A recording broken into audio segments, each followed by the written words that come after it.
Okay, folks, welcome to Township of Whitewater Region Special Council meeting for Wednesday, July 5th at 4:45 p.m. I'll call us to order at 4:47. First item on our agenda tonight is the land acknowledgement. As we gather, we would like to acknowledge on behalf of Council and our community that we are meeting on the traditional territory of the Algonquin people. We would like to thank the Algonquin people and express our respect and support for their rich history. And we are extremely grateful for their many and continued displays of friendship. We also thank all the generations of people who have taken care of this land for thousands of years. And just a mistake, I, out of habit, called it a regular council meeting. It isn't. It's a special council meeting, which means the agenda has been amended somewhat for those that might be watching or aware of what we traditionally do. So. Item number 2 is declarations of interest. Is there any declarations from members of council present today? And I see none. So item 3 on the agenda are presentation. And today we have Lisa and Faye. You can come on up to the mic. So Lisa and Faye from the Victim Services of Renfrew County. And we had the opportunity to have their presentation at County Council about a month ago, I believe. And excellent presentation, great. And I think we provided a copy to Council, and as a result, there was a request for them to come and also speak to us and share their story. So Faye, Lisa, thank you so much for taking the time to come out today, and the floor is yours. Thank you.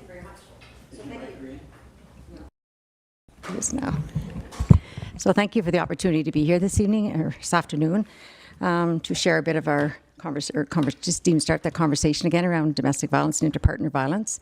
As you know, in 2022 June, actually just a year ago, we had the inquest into the murder, the triple homicide that we had for Carol Culleton, Natalie Warmerdam, and Anastasia Cusack. And as a result of that, the recommendations, the jury got together with standing, and they come up with 86 recommendations. One being number 1, which was to declare intimate partner a what's the word? Epidemic is the word I've been used so often. So Lisa and I, just to share a bit of us, we have been with Victim Services for over 20 years. Lisa was the founding executive director. I have been with almost 21 years, and in that time frame, we both do the frontline work to victims of direct to victims of interpartner violence, domestic assault, and we think we're about 57 years experience between the two of us in doing this work. We didn't want to say much more than that, or we'd be aging ourselves too much. So, during the inquest, Lisa and I both did expert testimony into working with the women. 2 of these women were my clients, actually. I worked directly with them for quite some time in trying to keep them safe and alive. And we also know at the end of the day that if somebody really does want to take a life, they're going to find a way to do it. So we do as much as we can in safety planning and keeping women alive in the work we do. So that's why we're here, asking other people to give us a hand and to support us in the bigger picture. So under those 86 jury recommendations, we met last week at the Best Western, the Province of Ontario, the federal government, the Privacy Commissioner, ourselves that had standing, and all the jurors, except for one, met again back at the Best Western to say what's happened in a year. And sadly, the recommendations that they come back to us from the province, they gave it to us about 10 to 9 the night before, and we were to meet with them at 9 o'clock the next morning. So that wasn't the best timing for them to do that. But anyway, they didn't realize we'd be up half the night reading through them and making the recommendations. So, but anyway, at the end of the day, our quest will continue on, and we will still carry on to do what we can to help women and save lives. So I will let Lisa tell you a little bit more about the statistics. Thank you very much. So you'll see on there, what we wanted to do was just ground us all in the definition of intimate partner violence. And I appreciate that you've had the PowerPoint so you could read through that. I'm not going to read it, but basically it's a form of control over somebody in every aspect of their life. And it's based on power and control is the bottom line of it. It's a chosen pattern of behavior. So if you could flip, please. because I appreciate our time limit. And I wanted to put this in here because people have asked us what's changed since the deaths of Carol, Anastasia, and Natalie. And the numbers that you see up there are from the Ontario Association of Interval and Transition Houses femicide list. And that's a list that they gather, and the website's on there, you can check it out. But basically that identify the number of women lost to femicide each year. And you can see that there are a large number of women. You can see that through the COVID pandemic, that number increased. And when we met last week in Petawawa, so their stats go up to the end of May. We have yet to receive June's report. But when we were meeting for the 2.5 days last week, we found out that 2 more women had been killed. So that's the +2 at the end. So basically in those years, it's almost 300 women. Next one, please. So local stats, you can see on there, we went to 3 of our major service providers for violence, intimate partner violence. The Bernadette McCann House, which is our one and only shelter in the county. The hospital-based regional assault care program, which provides medical-based support and intervention, and our services.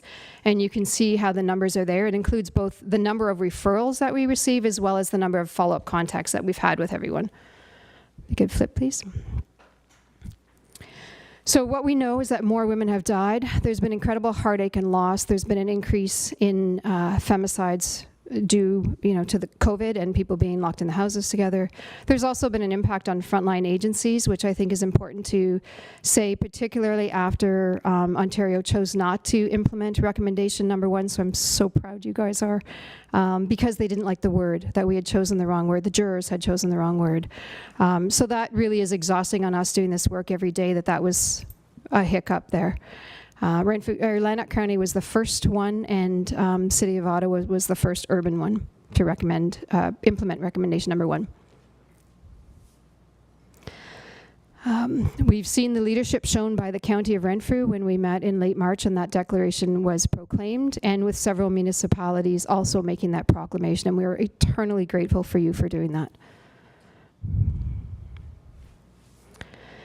So as Faye mentioned, Recommendation 86 was that all parties reconvene 1 year on the 1-year anniversary date, which is the meeting that we had last week, and that all parties have now responded. Canada, the country of Canada has not officially responded yet because apparently they received the recommendations late, but they did give us a verbal response last week when we were together that they will be looking to seriously assess and implement what they can at their level. So it was a positive interaction with them. So what we're asking from you in Whitewater Region to make a difference is to read all the 86 recommendations if you have not. A lot of them are really practical based. Some are obviously outside of your bailiwick, and we appreciate that. We're asking you to use your voice as a leader and endorse and act upon recommendation number 1. Could change, please. And by doing that, what we've heard from the women that we're supporting is that they respect the leadership that municipalities have shown for enacting that recommendation, that it's an important first step to making a long-term difference. You're actually saying that you respect that all of your residents have the right to live safely. And it's creating an environment where it's actually saying if the leaders of our community are saying this is something that's important and we're going to talk about it, it makes it safe for them to talk about it. It's no longer something private that's happening in your home behind closed doors. And it's showing that you believe what it is that they're saying and that you're going to support them in accessing the needed services. And it's also saying that as council, you believe that IPV is a behavior, a chosen behavior, and it's not inevitable, and that femicide doesn't have to happen.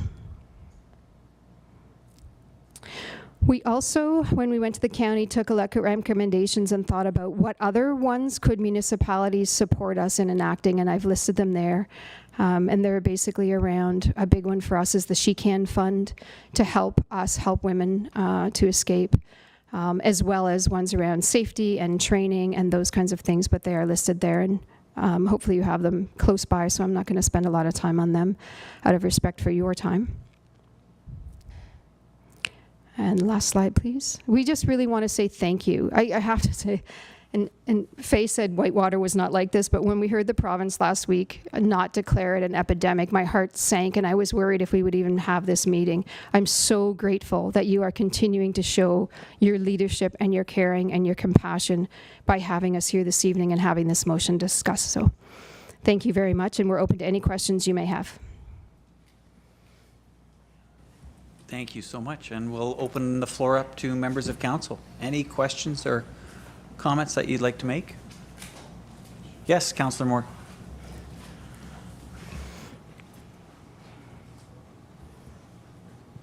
Just a few words of kind. Thank you for coming. The only way to convince the rest of the county to help support what you do, education, and around this table, education is a big part. It's been too long since the recommendations to actually let it die. It has to be regurgitated for everyone to take notice and remember that this actually happened. So thank you for your time. Thanks. Thank you. Anyone else? Councillor Olmsted. Yeah, again, thanks for the presentation. In your opinion, just looking at slide number, whatever it is, has anything changed since the murders of Carl, Anastasia, and Nathalie? And obviously, the numbers are getting worse. What's the barrier here?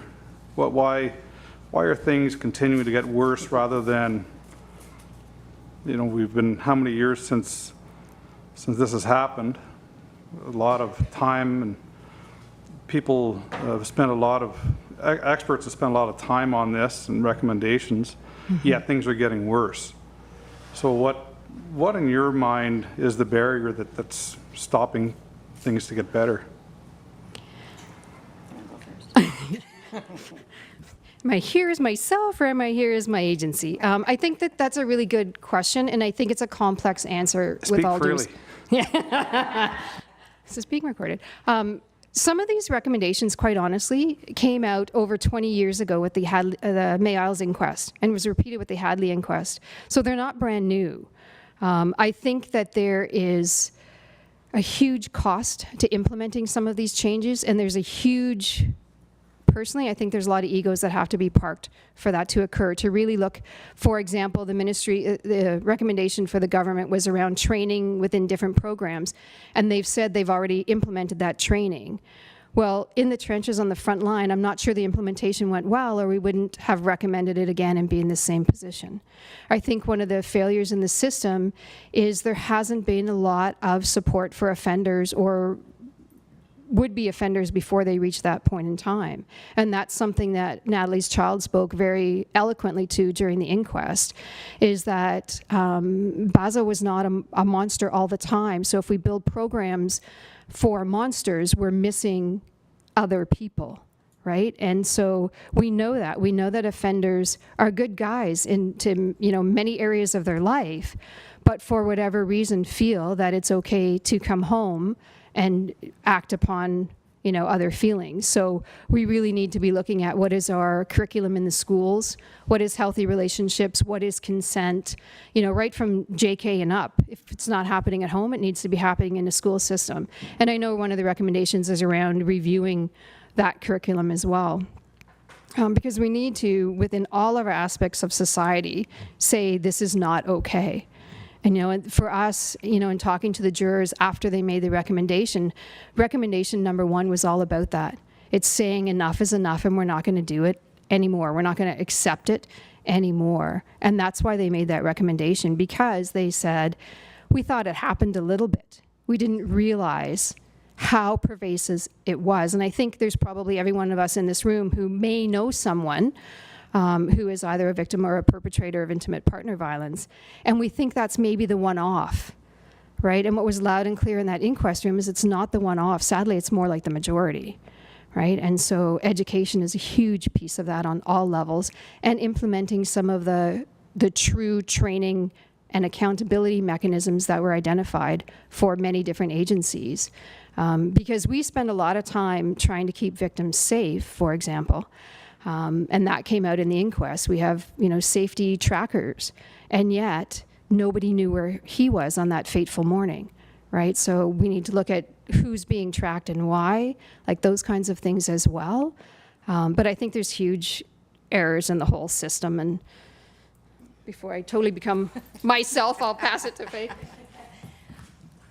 For me, I think the other piece is the accountability piece, because what we're seeing over and over again is the guys, they'll get charged, they're let out.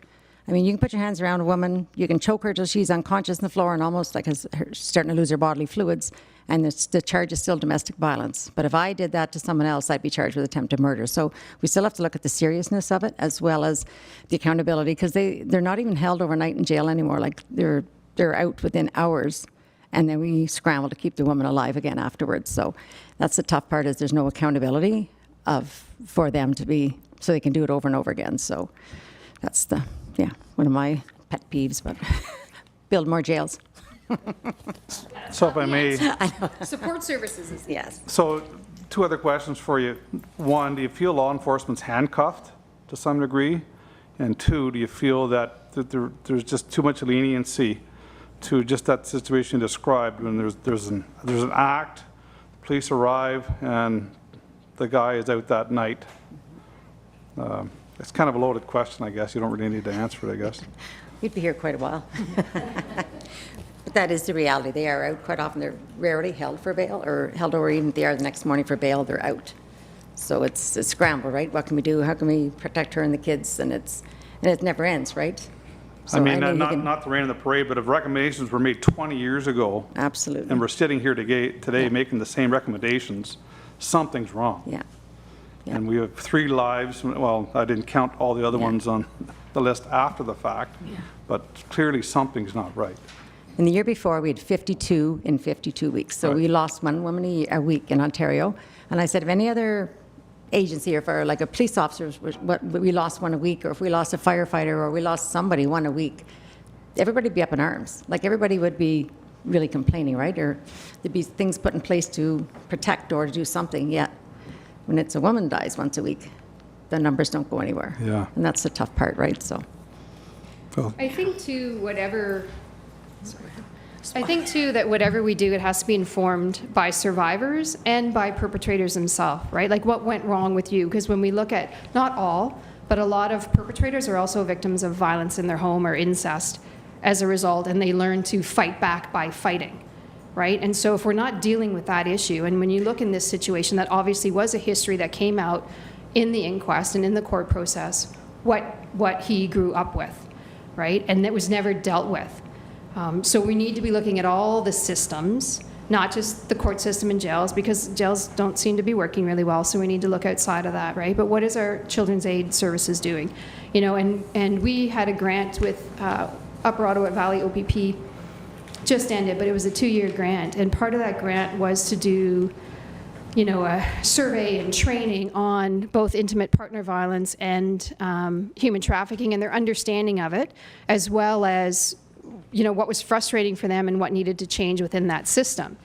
And they're just as unhappy, for the most part, as we are, with the fact that they can only go and do so much, and then it's left to, the court system to work it through there. And, a lot of the officers that we work with every day are amazing officers who truly care and who truly want to make a difference. But then there's, one little thing that maybe didn't dot the I or cross the T, and it gets dismissed, right? So the message that's being given to current and future offenders is there's not a lot of consequence. The community is not taking this seriously. And so why not? I agree with that statement 100%. Yep. Yeah. And I don't know what to do about it, but other than the few recommendations that you recommended, but I think that this is one of the epidemics that we're dealing with. Yeah. Anyway, I'll leave it at that. Thank you. But I think being here and having this kind of discussion and those difficult questions you ask that are professionally and personally challenging for us to answer, right? When you're dealing with a woman every single day, multiple women every single day of the week who are experiencing this, having this conversation, right, is going to make a huge difference for all residents here in Renfrew County.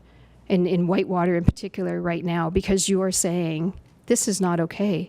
Why is this happening? I'm not comfortable with this happening. What can we do about it? And that's a huge piece, because I remember years ago when I started out, and we said if we could just get into the high schools and do training on healthy relationships, we'd have this done in a few years, right? Once we cycle through the generation. Right. And unfortunately, that's not happening. So we need to go back to that curriculum. We need to look at lived experience and educating all of us using that lived voice and what's worked well and what's not. And I know one of the things, I've semi-retired, so I'm not the executive director anymore, but when I was the executive director, I took seriously if somebody, happened to say, I didn't like it when a staff did X, Y, or Z, because they're living with that experience, right? So we all have to be open to saying, maybe we can improve our agency and, not be, have big egos to say we're perfect, because none of us are, right? So we need to hear that feedback, and they're the ones living it, right? And the perpetrators are saying, this is where the system failed me, when you can get them into that vulnerable spot where it's safe for them to say that, because they're not monsters, but they're just choosing some pretty monstrous behavior by times, right? Great, thank you. Any other members of council? Excellent. Well, you've put forth one of the recommendations. In recommendation number 1 is one that you've asked us to consider. So I'll just have, I'll ask the clerk to read recommendation 1 out loud for us.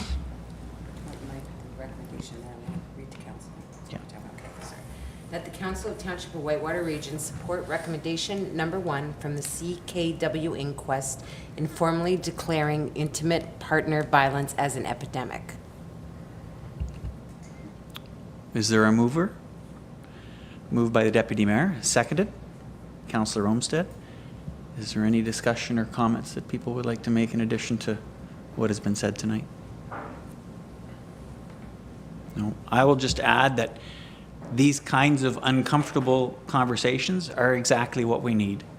Like Councillor Moore has said, education. This is part of it. You're bringing into the light what might not have been known before. And some of the tough questions that Councillor Olmsted threw at you, thank you for answering them and being frank. It's that kind of conversation that will continue to move these yardsticks. So thank you. Good. If there's anything else, we'll call for a vote. All those in favor? And the motion is carried. Thank you from the bottom of our hearts for that endorsement. It means a lot, and we really hope that this is the beginning of a conversation and we can continue to meet and chat around what else we can do, because we're going to need you to help us get this across the county and across the province. So thank you. Thank you for everything you do for us.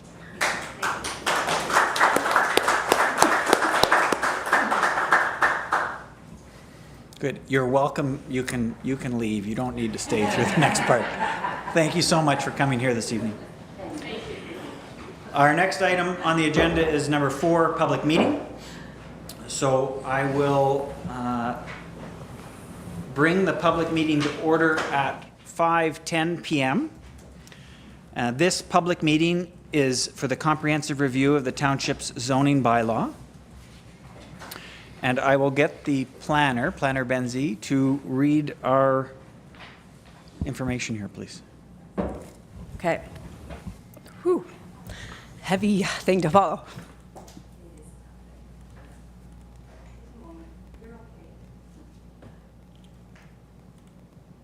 Sorry, guys. This is so embarrassing.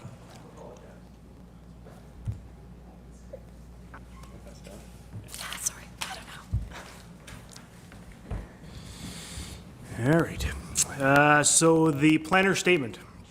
If any person or public body does not make an oral submission at the public meeting or make written submissions to the Township of Whitewater Region before the bylaw is passed, the person or public body is not entitled to appeal the decision of council of the Township of Whitewater Region to the Ontario Land Tribunal.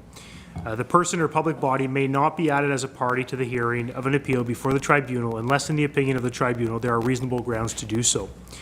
Under Section 3411 of the Planning Act, if council decides to refuse an application, refuses or neglects to make a decision within 120 days of the filing of the application, the applicant, in this case, the applicant is us, so this provision doesn't apply, and I'll skip over to the next one. Section 3419 of the Planning Act states that not later than 20 days after giving notice of the passing of the bylaw, the applicant, any person or public body who made oral submission at the public meeting or made written submission to council before the bylaw was passed, or the Minister of Municipal Affairs and Housing may appeal to the OLT, Ontario Land Tribunal, by filing an appeal with the clerk of the municipality.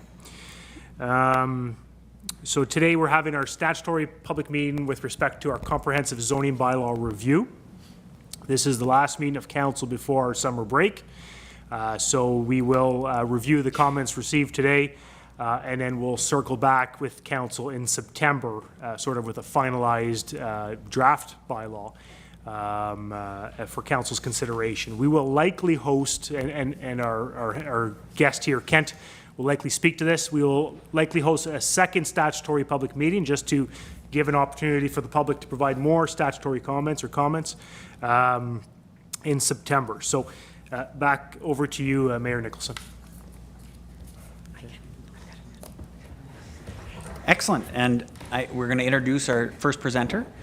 And just for those people that are present, we're going to receive a presentation from our contractor that's been hired to do the comprehensive review. And then there will be an opportunity for those members of the public to make comment. So those that are present that are looking forward to that part, it'll come right after the presentation. So Planner Benzie, I'll turn it back over to you. Yes, thank you for that, CAO. I'm okay now. That was pretty heavy to follow. So I have the pleasure of introducing Kent Randall, and some of you may have met Kent at our first open house that we had in Cobden, I guess a month and a half or 2 months ago now. He also gave a presentation when we first kicked off this project before my time, about maybe over a year and a half ago. So this has been a long process to get us where we are today, and Kent and his team have worked very diligently to get us where we are today. And Kent's going to present what we've been working on, what the draft bylaw that is before us today, and kind of key highlights of some of the major changes that have been made. So with that, I'll pass it over to you, Kent. Thank you.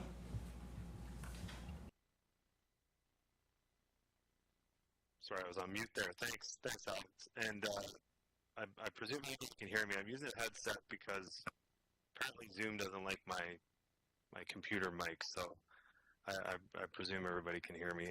So I got the thumbs up. Very good. Thank you, Mr. Mayor. My name is Kent Randall. I'm the principal planner with EcoView Consulting. We have been retained by the township to undertake the comprehensive review of the zoning bylaws that are currently in place right now, and match them and come out with a comprehensive single zoning bylaw for the entire township. Now I have a PowerPoint presentation. I think I saw it on the screen when I was looking before. I'm not sure if we can get that up there again. I also have it on my computer here. If I can share my screen. It's up. It's up, yeah. Okay, so the first slide is just the title of the comprehensive zoning bylaw update. If we could go to the next slide. What is zoning?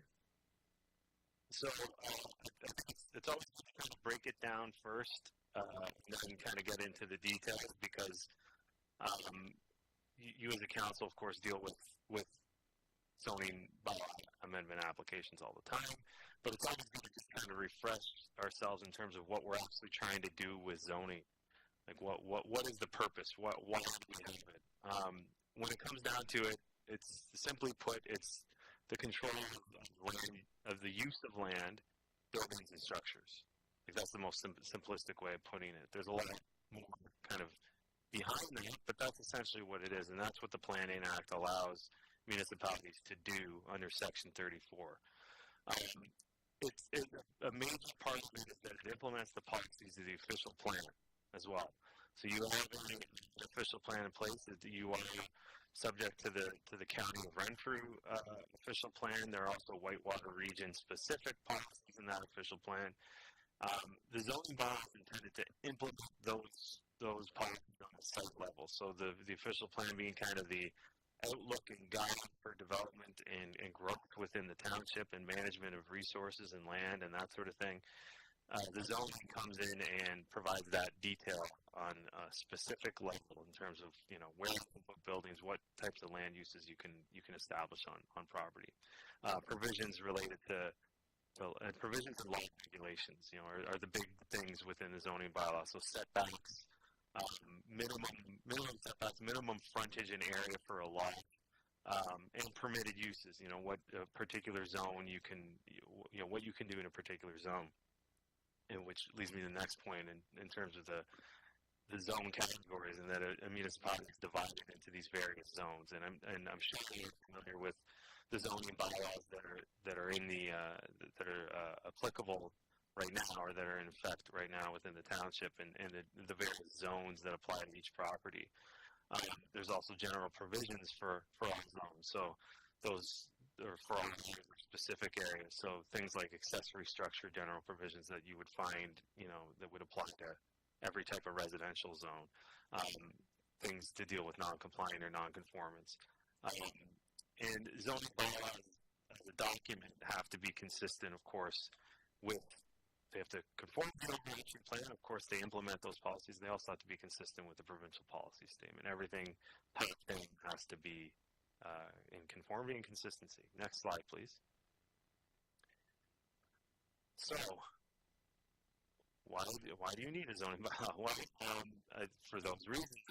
And also you have, I think the main thing here, and the point is before I get to that this project has been, as Alex said, it's been sort of a long time in the making. We started out, you know, kind of in earnest in late 2021. The election sort of halted things for a bit, which has happened with a lot of municipal projects that we were working on, not specific just to Whitewater Region, but the project was done in tandem with Greater Madawaska as well. So the two municipalities were working together. Greater Madawaska has a zoning bylaw that's comprehensive, that covers the entire area of the former townships and everything. Whitewater, as long as you're kind of going in that direction there, but Whitewater Region unfortunately does not, for better or for worse, is dealing with 4 different documents, and one of these documents really is not much of a document. It's sort of a pieces of a document, and I'm speaking to the village of Beachburg. So 4 of them, 3 and a half, if you want to sort of call it the village of Beachburg zoning bylaw. But we were tasked with consolidating these former zoning bylaws that applied to the former municipalities pre-amalgamation and making it into one comprehensive document. So it was joining them all together, and they're all, of course, you know, there's a lot of similarities between the documents, but they're very different in some aspects as well. So it was not easy to line them up. It wasn't just a matter of just sort of making one that reflected all 4. It was more taking the good stuff from each one and trying to align them as best as we can, and ensuring that it conforms to the, of course, above all else, conforms to the official plan. So they do have similarities, but there are quite a few different. So what you're going to come out with is one singular comprehensive zoning bylaw, and I think you'll find that it'll be a lot more straightforward going into the future in terms of managing land use and building. Next slide, please. So just to go over the major changes. So the consolidation of the documents, of course, that was a big part of the work that took up a lot of time in terms of just kind of making sure that it was a document that was reflective of all 4. But I'll just kind of go through some of the main changes or additives or sort of refinements that took place. Next slide, please. And the zoning bylaw is available online. It has been posted. It's on the website. So for anybody who wishes to look at this document, it is available, including the schedules as well. So Beachburg. Beachburg, the former village of Beachburg was, there wasn't necessarily a zoning bylaw for the entire village. It was just sort of various amendments that had taken place, and in actuality, a large portion of the village has no zoning, which is a unique situation. So what we were really kind of tasked with, and we had, I should always, at every point out the support from staff and Ivan and Alex and the building department as well, kind of piecing things together and figuring out what's where. For Beachburg, it was really kind of just ensuring that we're reflecting what's on the ground and ensuring that we're reflecting what needs to go where and what should be going, into the future within the former village. So that was a big part of just establishing those zones within Beachburg, ensuring that they, of course, reflect the OP. I'll say that a million times, but also just ensuring that it's reflective of what's on the ground. So that was something that was sort of a new addition that I'm sure is welcome. Next slide, please. Expansion of the waterfront vicinity zone. So the waterfront vicinity zone, I think, was exclusive to Westmeath, I believe. And I don't think it was in Ross. I can't recall. There's kind of a lot of variables, but the waterfront vicinity was expanded into the area into Ross. To reflect the shoreline designation. So waterfront vicinity zone is really just the zone that allows for your various waterfront and shoreline uses, like detached dwellings and other sort of applicable kind of waterfront recreational uses, not recreational commercial, but anything that might be associated with residential or college development. So we've expanded that. This was more of a mapping change than anything. This was showing that within the entire township and ensuring that it reflected the designation in the OP. So that was something that was a fairly major mapping change. So a lot of things are either rural they would have been rural before. I should point out that any sort of site-specific zones that exist on the shoreline, for that matter, would remain. Like we aren't changing those. We aren't necessarily going to rezone certain zones. We try to avoid that as much as possible, although we did in certain instances. But certainly when you look at this excerpt, you see LXRE1, that pink area up there at the top. That's a site-specific zone. That's an exception zone, so we didn't touch that. But everything else would have been changed to the waterfront vicinity. Next slide, please. Expansion of the agricultural zone was a big part of the update. The agricultural zone has always existed in all of the zoning bylaws, but what we've done with the new zoning bylaws, we've expanded that to reflect the official plan. So the official plan, with the previous review, the amendment that took place about 3 years ago, the county updated their mapping to show a larger area within prime agricultural, as prime agricultural lands. So the zoning bylaw, of course, has to implement the OP. So it has to reflect the designation, that prime ag designation. So we've changed the mapping to reflect that. So it does present a situation where a lot of lands that weren't ag before are now within that ag zone, and that's just simply because we need to follow the official plan. Next slide, please. Consolidation of commercial zones. So what the big thing with this was that when you're dealing with these documents, there's three of them for the most part, Cobden, Ross, and Westmeath. When you're looking at them, there's a number of different commercial zones, and they're different in each former township or village. So what we tried to do is we tried to refine it as much as possible and consolidate as much as possible. So we got rid of some of the old sort of antiquated zones like highway commercial, hamlet commercial, agricultural commercial, and we consolidated them into one single zone. There are still other, separate commercial zones that exist, like tourist commercial or trailer park commercial, that sort of thing. But we did consolidate a few of those zones, as I've noted here, into that one general commercial zone. we don't necessarily need to. Right. Can you still hear me? Yes, we do. Okay. So I think I'm at a loss right now. Anyway, so yeah, we attempted to consolidate that as best as we could. So the general commercial now reflects a wider range of commercial uses.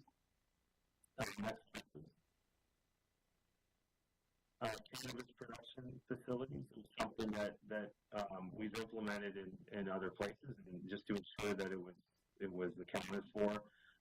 It's a general provision that we've introduced in the new zoning bylaw to make sure that any new cannabis production facility that is established within the township has to meet these requirements that are provided in the general provision, including minimum distance setbacks from sensitive land uses. So sensitive land uses being like drains,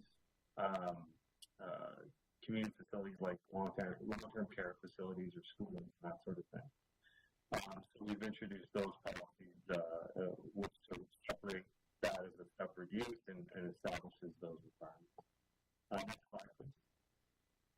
And just briefly, some other sort of quick, just to go over them quickly, but some other changes to the zone, short-term rental provision.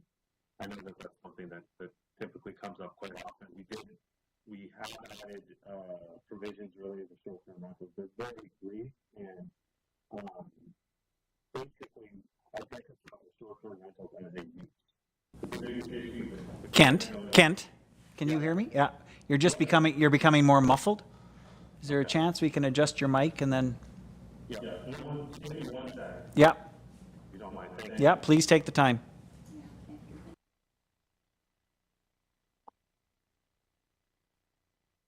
Okay. I'm back on my headset now, I think. Yeah, it's much clearer, Kent. Thanks. Yeah, that's fine. Headset, but that's messing up now, apparently. Sorry about that.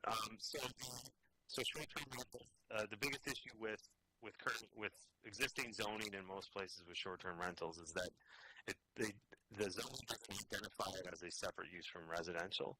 So it's difficult you're sort of in this gray area where it's difficult to enforce any kind of zoning limitations on short-term rentals. So what we've done with the new zoning bylaw is we have identified it as a separate land use from residential and provided some very basic provisions which should lead into a licensing bylaws, which sort of provide more control or greater teeth than zoning can provide. So we've added that to the new zoning bylaw. Bolstered shoreline development provisions, so increasing the setback in certain areas. The county plan requires 30 meters now across the board, so that's been implemented into the new zoning bylaw.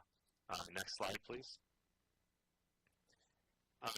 And then we've also provided provisions for additional residential units in some zones as of right, in terms of, provided they meet the provisions that we've set out. Things like ensuring that you meet servicing requirements, ensuring that you're meeting size requirements for those additional units as well. So those have been added.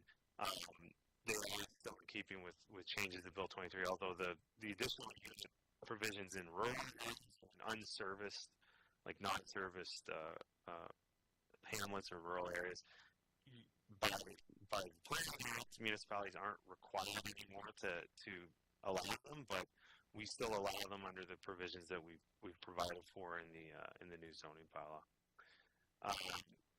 Next slide, please. And then lastly, on-farm diversified uses. So we've provided clear definition for on-farm diversified uses, allowing them in rural and agricultural areas, and providing a sort of requirements for how to meet requirements that need to be met for an on-farm diversified use to be established. For those who don't know what it is, it's a use that's secondary to agriculture that could potentially be anything, and it's it's intended to provide farmers with sort of supplemental income or additional income so that it can support the primary agricultural use. So things like the big ones that pop up often are like barn wedding venues or small scale breweries or wineries and things like that. Various small shops for agricultural products and things of that nature. So we're trying to permit that through the zoning as of right, provided, again, you meet certain requirements of the zoning bylaw of scale and compatibility. So that's another feature that I think will serve the rural and agricultural area as well. And then next slide. I think that the next slide is just questions, comments, but I failed to, and I apologize for this, I failed to provide a slide that just sort of put forth the next steps. I did speak to that the idea is that we're taking comments, and there's no recommendation here today. We're not, recommending approval or anything. We're simply holding the public meeting, soliciting comments from the public and from council, and questions as well that hopefully we can answer today. And if we can't, we can take it back and look for answers and come back to council hopefully in September and provide another draft for review and then another statutory public meeting, because likely there's, depending on the amount of changes, if you're making significant changes or even minor changes, relatively minor changes to a zoning bylaw, you would want to have that additional public meeting just to be sure. So that's something that we're planning on doing in September. So with that, I'm happy to answer any questions that the council or public may have, and if Ivan or Alex want to add anything else, please go ahead. Thank you. I would just add that, so the purpose of the statutory public meeting is to hear from residents and stakeholders their input into the draft zoning bylaw. We may not have answers to all the remarks made today. The purpose of this is to collect the information.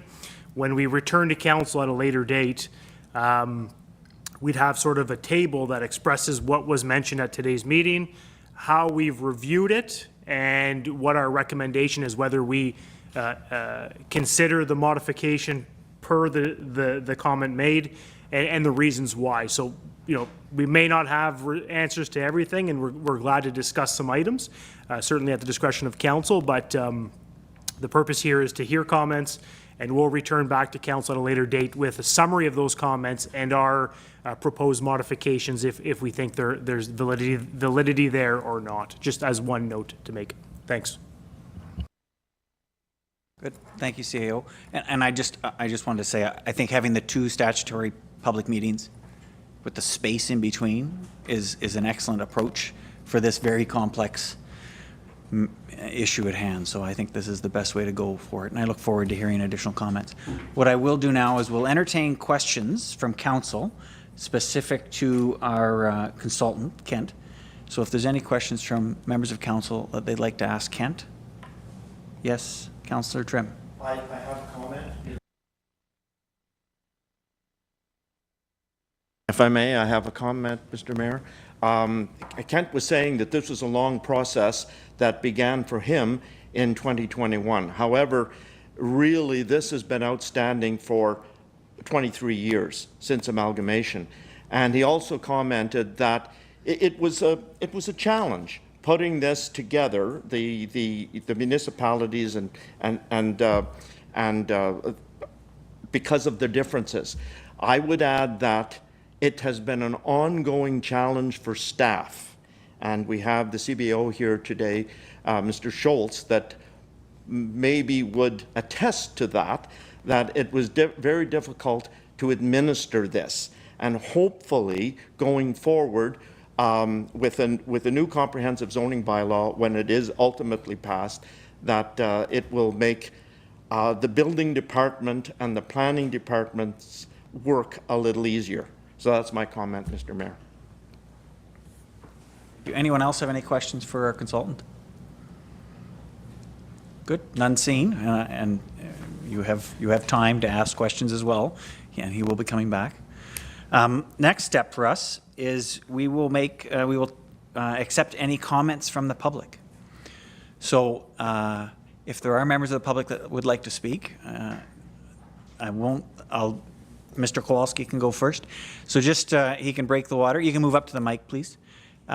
So what happens is because we're being recorded and it is an official public meeting, the planner, Benzie, will make sure that your name and address is logged in. Good. And you have the mic. There is no time limit. You can share any comments that you wish to be noted, and they will then be taken by staff and brought back to council in September. So, Mr. Kowalski, you're up first. Floor is yours. Okay, thank you, Mr. Mayor. So, and members of council, ladies and gentlemen, so I did attend the open house in Westmeath and found that with the different properties that I own, that there were a lot of mistakes. And what I would ask council to do is to think about the timeline, because I personally, with the work that I do, don't have time to deal with this in the summertime. And to have all of our things ready by September is just not possible. So I would like council to keep that in mind when they do plan that, because in our particular case there was lots of mistakes that I've not had time to go through with our planner to make sure that they've all been corrected. So that's comment number one. Comment number two, and as you know, that Whitewater Region, we are blessed with well in excess of 500,000 to 600,000 linear feet of shoreline. And talking about a new waterfront vicinity, what I would like council to do is to convene a waterfront committee, because basically what is Whitewater Region but primarily waterfront? You look at the map and we are blessed more than any other spot in Ontario. And what I would like to see is that council meet with all the stakeholders, commercial, residential, and I think that anything to do with waterfront and shoreline in a municipality like ours should be dealt with separately, and to have all those stakeholders. I noticed that I'm the only one in our particular industry that's here because everybody's busy. You know, like, I mean, it's right in the middle of the season, and but we are a waterfront municipality. We have more waterfront than anybody. I really think that we need, whether it's a committee on council or whatever, but I would ask council to convene a separate waterfront meeting and get all the stakeholders and get all this because what is Whitewater Region? We're waterfront. And what is the draw here? It's waterfront. And so we have to be very, very careful on how we address it through the zoning bylaw. So those are my two comments. Thank you. Appreciate your time, Mr. Kowalski. Excellent. And next member of the public. Yes, Mr. O'Brien. So again, you have to give your name and address. There's a form going to come around, and the mic is yours. You've caught me a bit off guard because I hadn't actually planned on saying anything tonight, but now that I'm here, I'm going to just get up here and you're going to have to put up with me. Please. So I guess my comments that I'd like to make are really threefold. One regarding Terry O'Brien, 12 Greenway Drive. My comments are really threefold. I do have some comments on the draft comprehensive zoning bylaw, and I do have a couple of things I'd like to talk about with regards to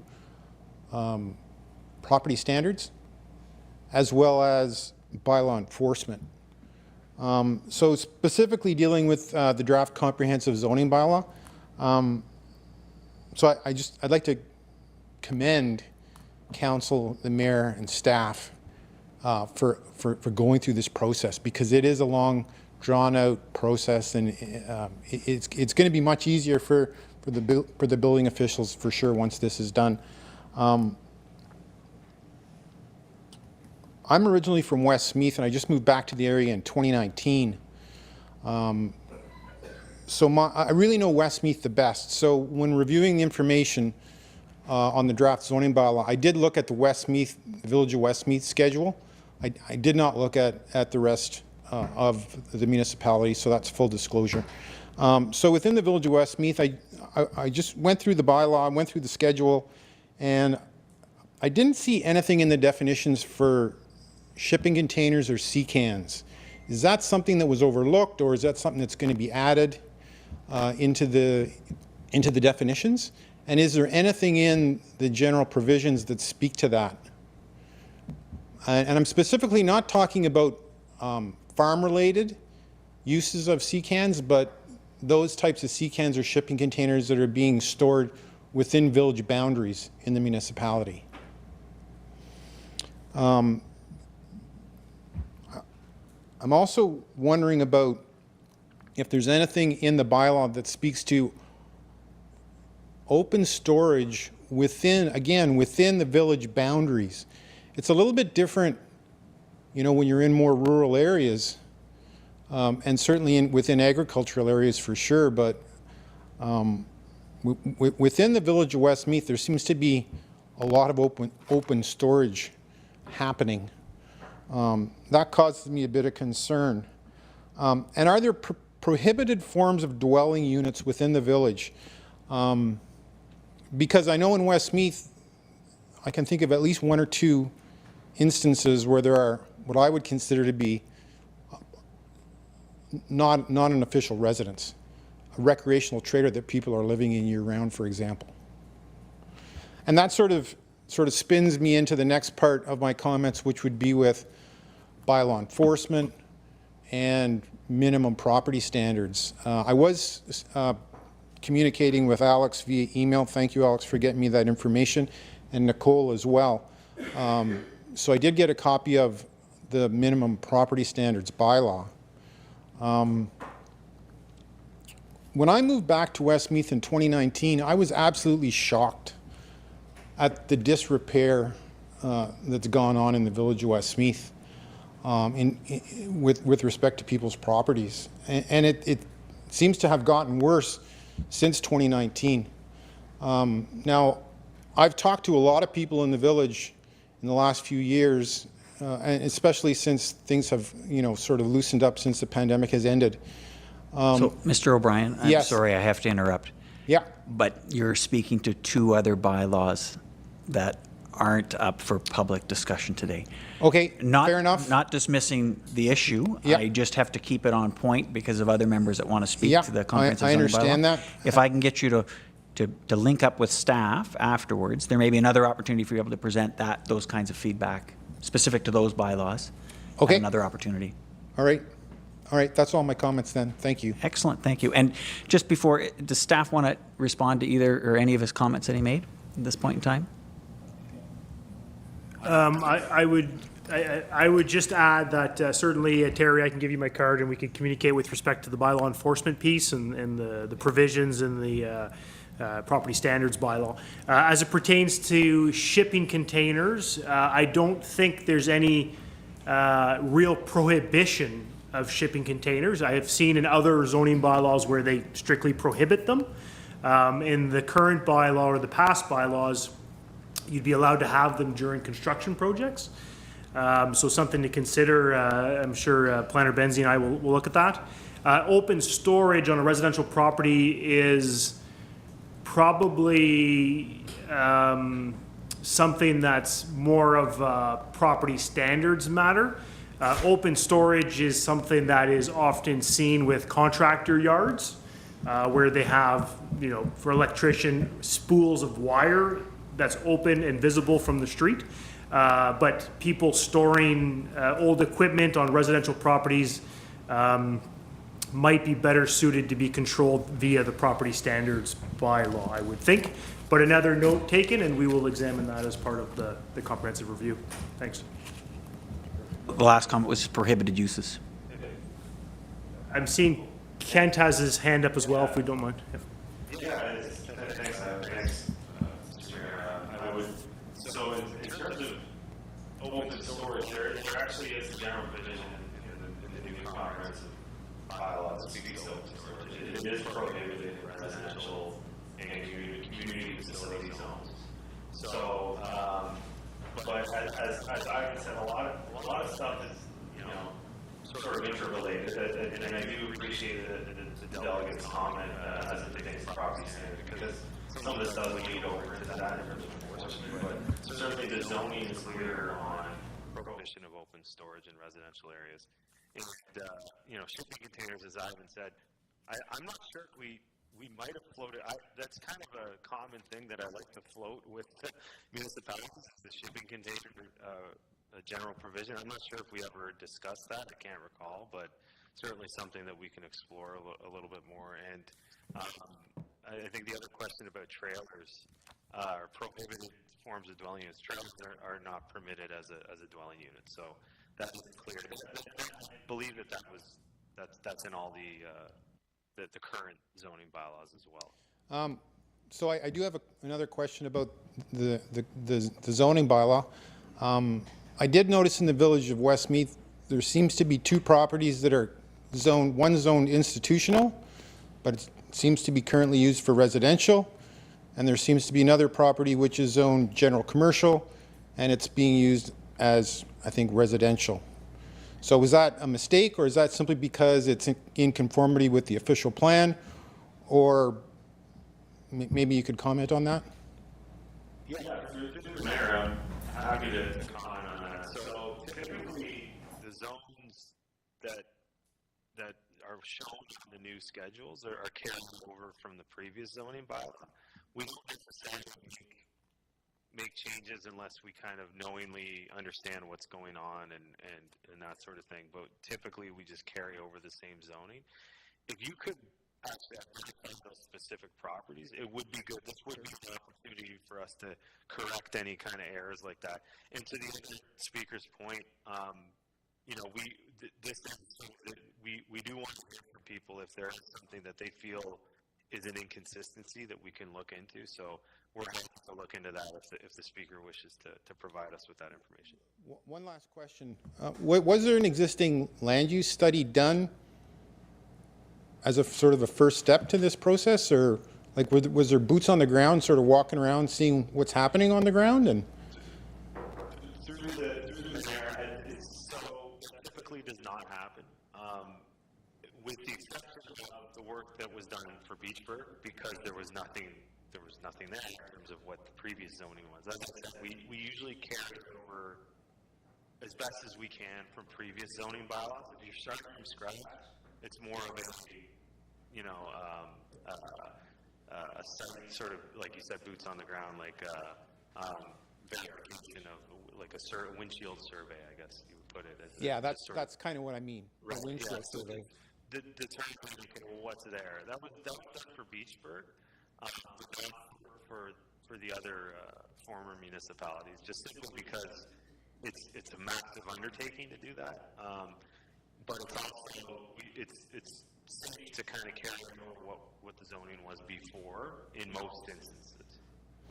Right. Okay. Okay. Fair enough. Thank you. Thank you so much for your comments, Mr. O'Brien, and they'll be included in our feedback in September. And please link up with staff afterwards. I will. Thank you. Excellent. And next member, Mr. Cottrell.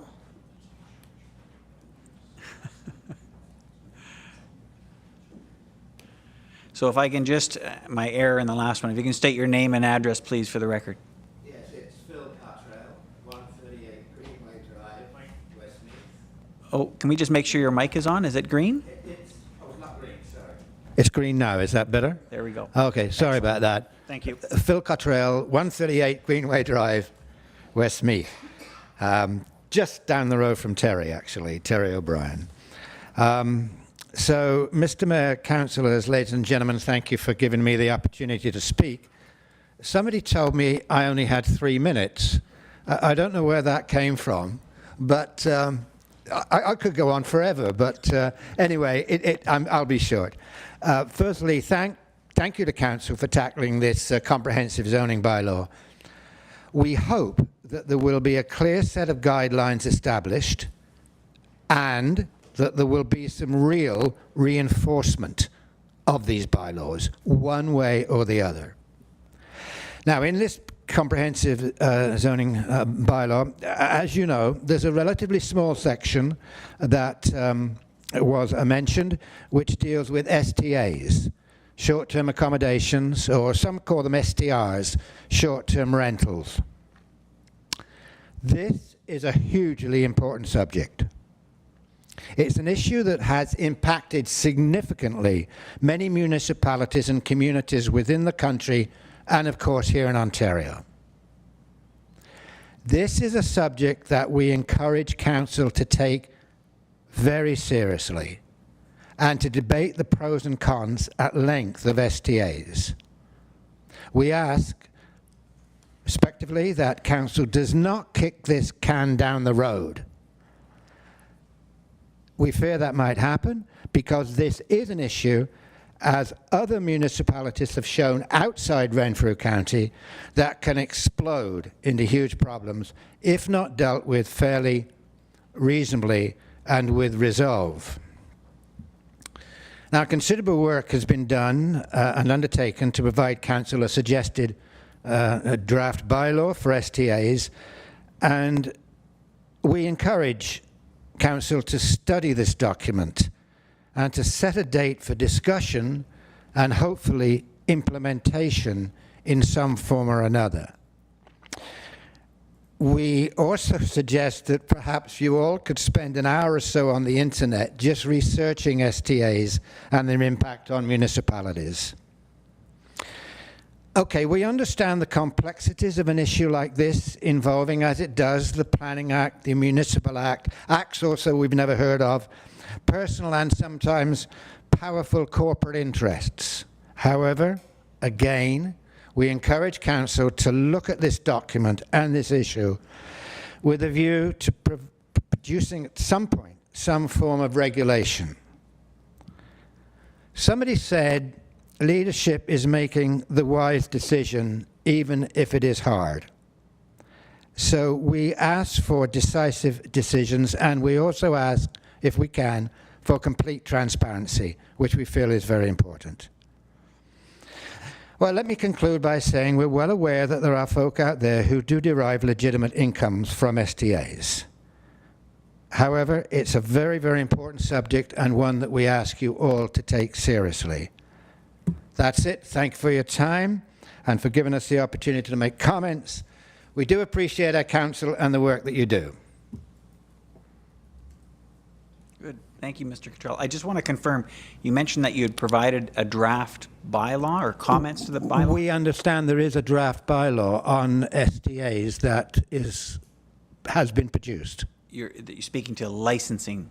I'm speaking, I thought it was just, Mr. Mayor, I thought it was just a document on STAs. Have we got that here, John? Yes. Okay, good. Yes. That's the bylaw for licensing. Yes. Excellent. So Yeah, yeah. we have those comments. Yes. Is there any comments you have specific to the comprehensive zoning bylaw? The portion, the provisions? No, only, Mr. Mayor, relative to STAs. Perfect. That was the purpose of the comments I'm making right now. Perfect. Excellent. Thank you very much. Thank you. Excellent. Is there anyone else, any other member of the public that would like to make public comment? Yes. Hello, Amanda McParland, 12 Sandpoint Road. I have two questions. I have looked on the website for the draft comprehensive zoning bylaw and I haven't been able to find it, so I'm not sure if I'm looking in the wrong place. I see the ones that are currently like the Westmeath and all that, but I can't find the draft. Am I understanding that correctly? There is a copy of the draft. Okay, so I can't find it. So if someone could point me in the right direction, that would be great. And we will get that to you. Okay. Good. And my next question was, it seems as though obviously, it's obvious to me, but we somewhat have to follow the official plan. That seems to be the overriding guideline. So is there really an opportunity for Whitewater Region to potentially deviate from the official plan should we deem to do so? Does that make sense what I'm asking? Like Kent spoke to agriculture, and there was an expansion of agricultural zoning for the prime agricultural land. You know, if somebody stepped forward and said, you know what, hey, this section here really, like the official plan states that it would be deemed zoned, you know, prime agricultural, but we know here in Whitewater Region that that's not actually what it is. It's not prime farmland, that kind of thing. Is there actually an option to deviate from that official plan, or are we kind of just going to fall under their guidelines? Great question. Maybe we'll try to tackle it. We want to throw it at our consultant? Well, I mean, Kent, if you want to provide some input, and maybe if I could just ask a question to the question. So are you specifically referring to agriculturally designated and zoned properties, or are you just speaking generally? Just generally. That was one example that I used, because it seems to me that the official plan is sort of the governing body, yes. You know, the governing plan or paperwork. Yeah. So, yeah, is there, I mean, we're talking about doing this draft thing and we got some changes in, but are we making changes just to be in line with the official plan, or are we making changes for what, because we're dealing with 4 separate zoning bylaws and we're trying to amalgamate them, and I understand that and I appreciate that, but are we doing what's right for Whitewater Region, or are we just doing what is going to fall in line with the official plan? So, and I appreciate that clarification, because agriculture is quite specific, but right. What I will do is move it over to Kent to speak about the hierarchy of the documents from the province to the local level, and maybe just if you could provide a clarification on that, Kent, please. Yeah, absolutely. Thanks, Adam. Thanks for the question. It's a good question, because it really comes down to the fundamental aspects of planning in the province of Ontario. So the province has this document called the Provincial Policy Statement, and every municipality has to be consistent with it. And every decision that council makes, every decision that committee makes, every decision that the tribunal makes has to be consistent with that document. And one of the things in that document is there's a section called Protecting What is Valuable. And in that section is stringent guidelines, or stringent policies and requirements for agricultural uses in prime agricultural areas. So that document requires municipalities to identify prime agricultural areas and protect them from anything but agriculture, essentially. So agriculture, the big 3 uses, which is agricultural uses, agriculture-related uses, and diversified uses. And that's pretty much it. So because of that, it's one of the strict black and white aspects of the provincial policy statement that we see, where the hammer is down and they say you shall do this. And so that trickles down so that the county, and the county's official plan, like I said, it acts as a local official plan for the Township of Whitewater Region, the lower tier. So you should point out that document is supposed to be reflective of the goals and objectives and vision for the township. If it's not, then it's something that the township needs to look into. It's presumably reflective of that vision. So that document has to be consistent with the province's document, the provincial policy statement. And that document has to identify those prime agricultural areas, because the province requires them to do so. So that document that identified and designated these lands as prime ag, I'm not sure how I was involved with the designation of those lands. I'm not sure how that came to be, but that's what was done. Those lands were designated. So as you go down there, province to county and lower tier, now we're down to zoning bylaw. As I said, and you noted in your question that it has to reflect that official plan. So that zoning needs to line up or match that designation, that prime ag designation. Now, can we deviate from that? The short answer is no. Because the zoning bylaw has to conform. If it doesn't conform, we're not meeting the Planning Act requirements.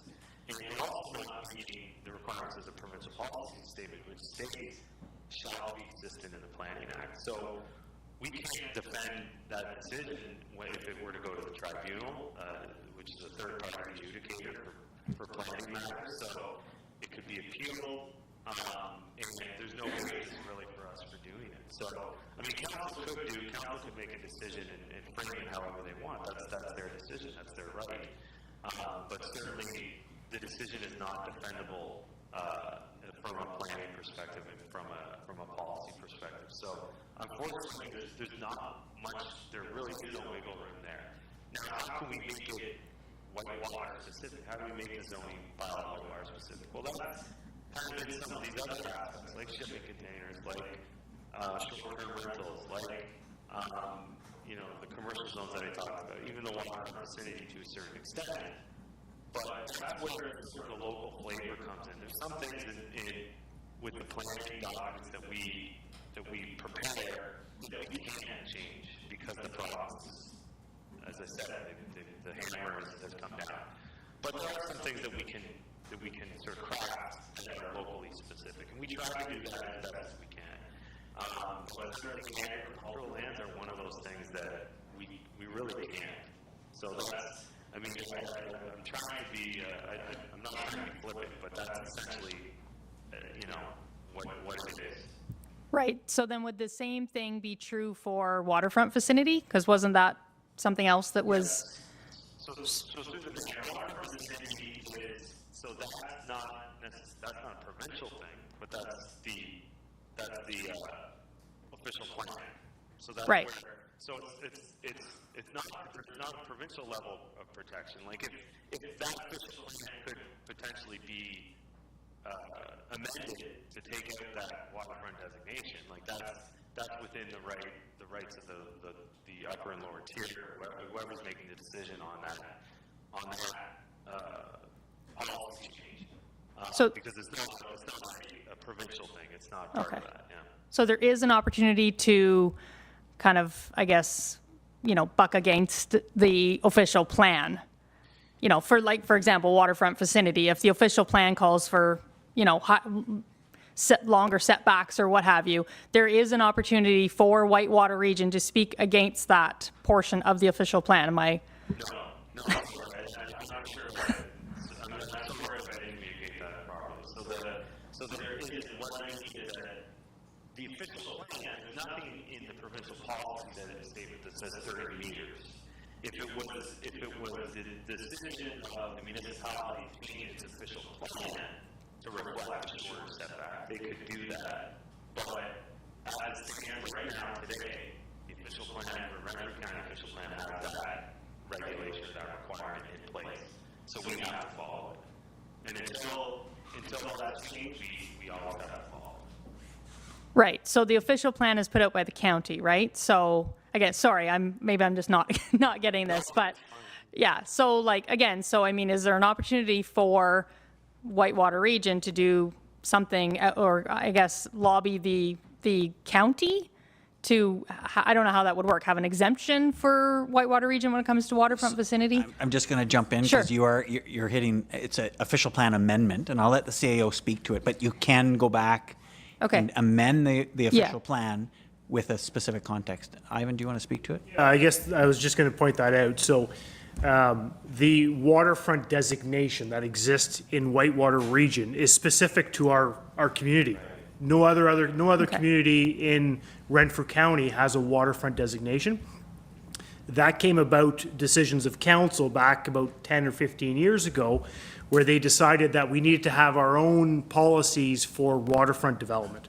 So we, the township, amended the official plan to develop specific policies for our community and our waterfront areas. So that includes around Muskrat Lake, around Olmsted Jeffrey, and around the Ottawa River. So certainly in response to your question, if the township wanted to make amendments to the official plan to be to have a different requirement, we could certainly do that at the discretion of the members of council. So yeah, that way, if, for example, a setback was 100 meters in the official plan, we could amend the official plan to reduce that 100 meters.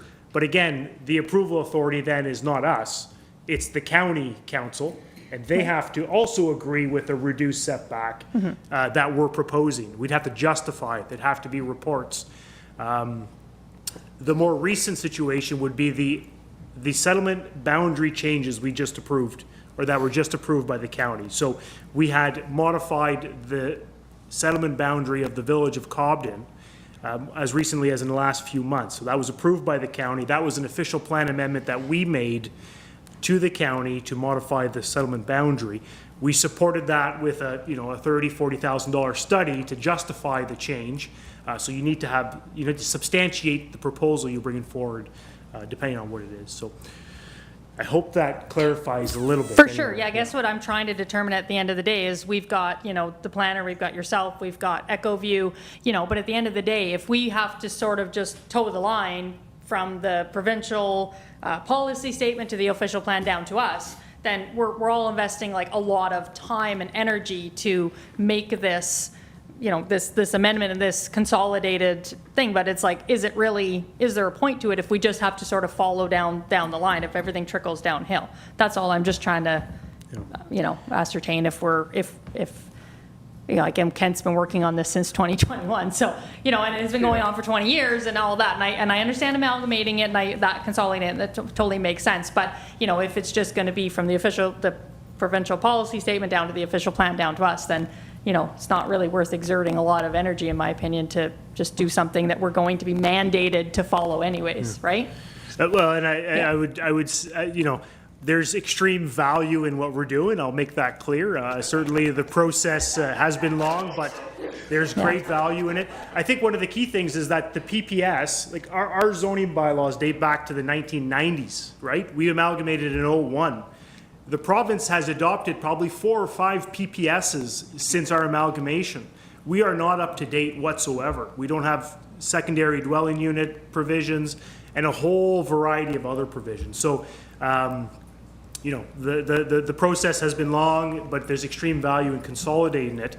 And not only, it's to try to implement change in the future, right? Try to, some of the difficulties we've had with our past zoning bylaws that are inconsistent with one another, Ross and Westmeath, this will, shape that all put together. So, yeah, there's certainly lots of value here. I appreciate that.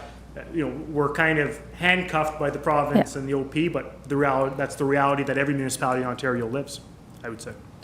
Yeah, and I will just add that obviously I feel like there is a lot of value in consolidating everything for consistency. I'm not trying to say that. I just, again, like you said, you put it kind of perfectly, we are handcuffed a little bit. So, are we devoting a lot of time and energy to something that we really just can't change? That's all. Yeah. So thank you very much.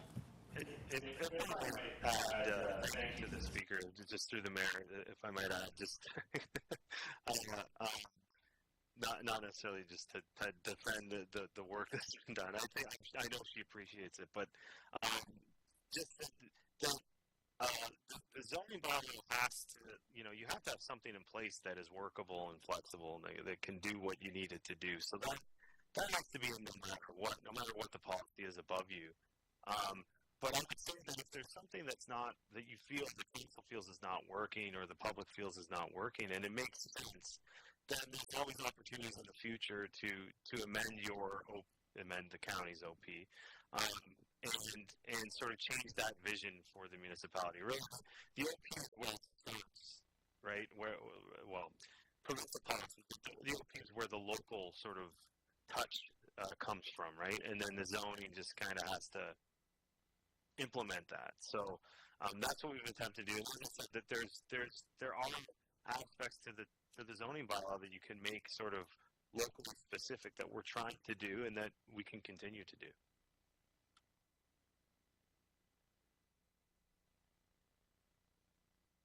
Yeah, Councillor Bell. Just had a question about your comments on the agriculture. So the agricultural protection comes down, it's mandated by the province. So how do places like Toronto get around doing what they do on the outskirts of their cities when it's mandated by the province, but whenever it comes to Whitewater Region or Renfrew County, that whenever you get down to the local level, we can't adjust that type of designation here when the city of Toronto can expand infinitely, essentially, on the most prime agriculture ground in Ontario. How does that come together? 30 seconds or less. That's a good question through the mayor. Yeah, that's the best land, and it's been all, it's kind of eaten up, really. I've been into this in many municipalities similar to Whitewater Region and where we are in Peterborough County, and east and north of here. It's not the best farmland, and it's been identified and designated as prime ag. And yeah, it's a constant battle. I find that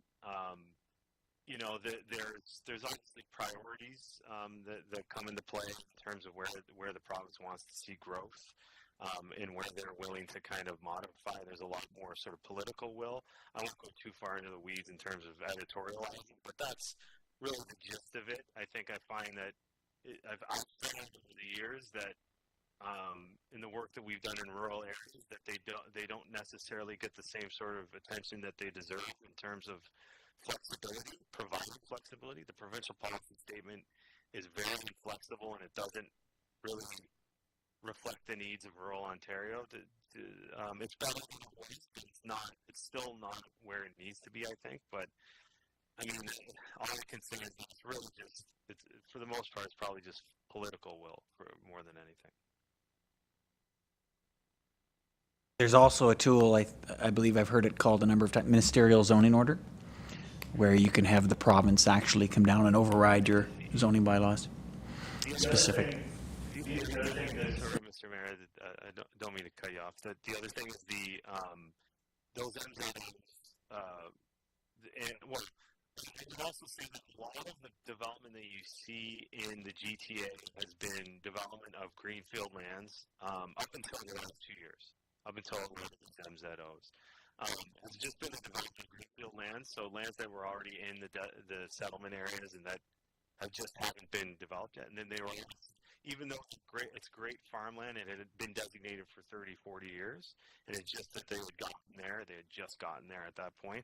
But now, of course, there's no more land, so now you're starting to see more of the expansion in the MZOs and that sort of thing. But as I said, it's really a matter of political will more than anything. And I'll just add, Amanda, from your perspective, it was a great question. The level of detail in the three documents is significantly different. You need each one of the three levels. But you're right. It's finding what lever to pull at what level to make whatever apply. Right. But you couldn't do without the comprehensive one. The best use of everyone's time. Yeah. No. Perfect. Is there any other members of the public that would like to make comment? Mr. Kowalski, I'll hold for you. I don't mind you coming up again, as long as I have everybody else has had a chance to ask any questions. Is there any other member of the public that would like to ask questions? Good. And I'll just confirm, in the event that we have somebody online, is there anybody online that would like to make any public comments? And sorry, one more question. Is there anybody that submitted written questions or comments that we would want to recognize at this point in time?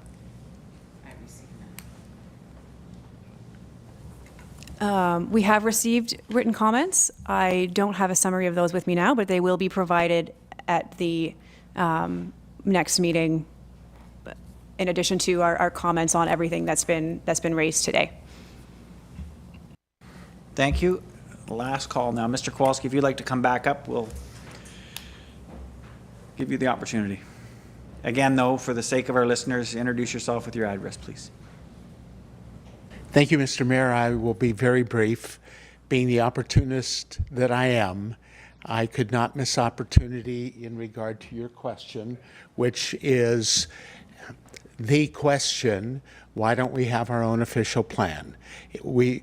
I truly believe, and I know everybody here, in Whitewater Region exceptionalism. And I'm certainly not going to give up on that idea. We need our own official plan, and she provided me the opportunity to just say that again. Thank you very much. Thank you. That's Mr. Kowalski's comment. And I don't know your address? 1260 Grant Settlement Road. 1260 Grant Settlement Road. So thank you. And noted. Is there any other final comments from any member of the public? Good. I will now see if there's any other questions from council. And I'll start with Councillor Olmsted. He had his hand up. Yeah, thanks. Obviously a ton of work.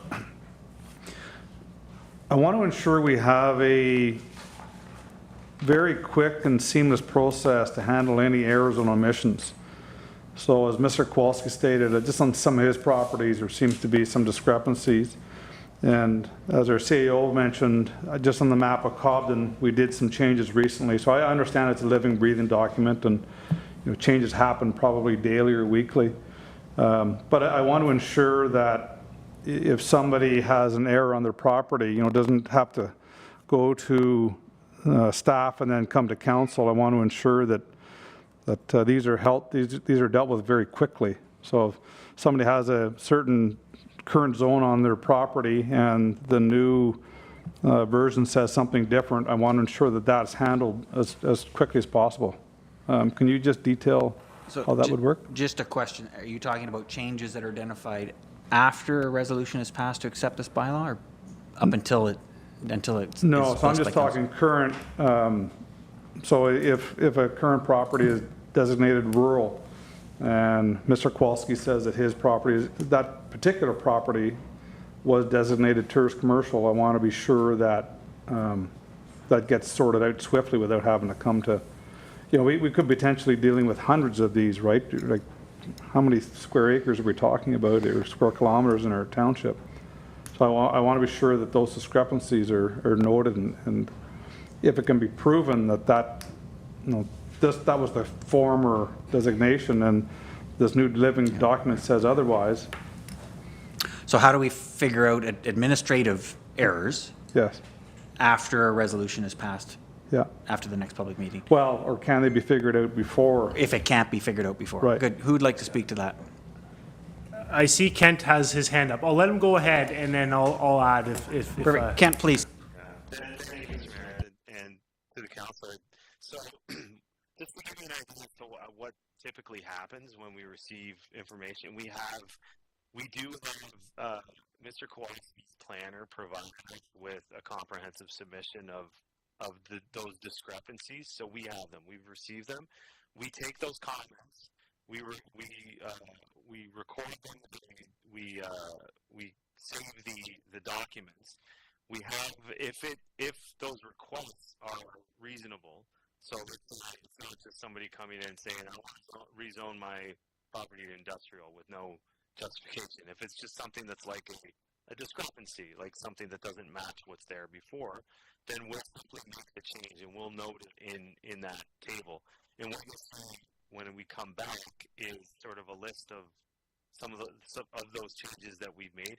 We do it right away. We do it unilaterally. We don't, and with obviously consulting with staff, we don't have to go to council to get that approved or anything like that. But we bring you back the next iteration of the document with those changes made. So that's typically what happens. So we've had a few of those submissions from both consulting planners and from local residents who say, yeah, I have a discrepancy that I found here. This should actually be this. And we do that. And this happens all the time. This is typical with, like you said, it's a living document, but also just with the undertaking of consolidating everything. And it happens. So it's a fairly simple thing, and we record it, and it'll be noted. Great, thank you. I don't know if I would just add that there's certainly not 100, was what you noted there. There's not 100 errors, I would say. There are some, and we have staff reviewing it, and we will send a consolidated proposed changes back to Kent to make amendments to the plans. But there are some, there's no question of it. And there will be next year and the year after, even after we adopt this, that we missed or as part of the consolidation didn't get caught. So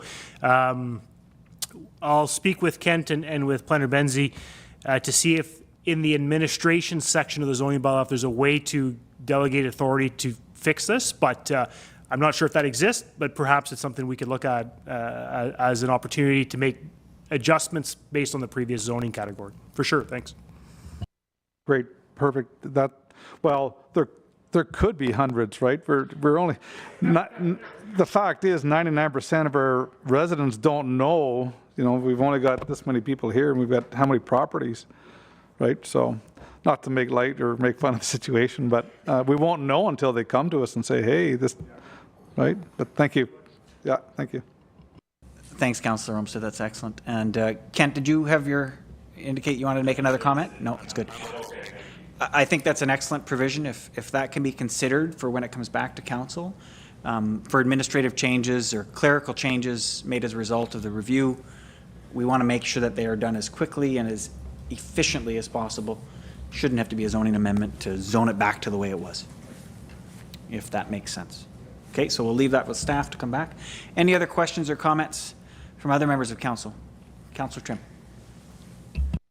Yes, thank you, Mr. Mayor. I just wanted to say that as the chairman of the Property Standards Committee, I want to ensure Mr. O'Brien and anyone else in the community that their concerns are being taken seriously by council and by staff. And we're going to follow through on some of those concerns as we can. Thank you. Thank you, Councillor Trim. Any other questions or comments from members of council? None? And there will be another opportunity. I think Kent will come back in September as well? Yes. Oh, good. So we get to see Kent again. We get to go. The public will also have another opportunity to make comment on the whatever is re-proposed back to council. So we'll be able to go through this process again and give you a chance to look through the material. And we'll make sure that we find reference for all of our copies online. Good, thank you. Councillor Moore, would you like to jump in? Just one comment in light of Mr. Kowalski's request for not a meeting in September. Is it possible to move it to the first week of October? Maybe that would give him more time to prepare. He did ask that question, if we could move the meeting. I'm just wondering if that is an option. Good. Staff, is that something you want to consider and come back to us with? Yeah, apologies. I would just say that we haven't scheduled the September meeting, the next statutory public meeting, so allow us the next six or 8 weeks to try to engage with some of these stakeholders, and we'll determine an appropriate date to come back, whether that's late September or maybe early October.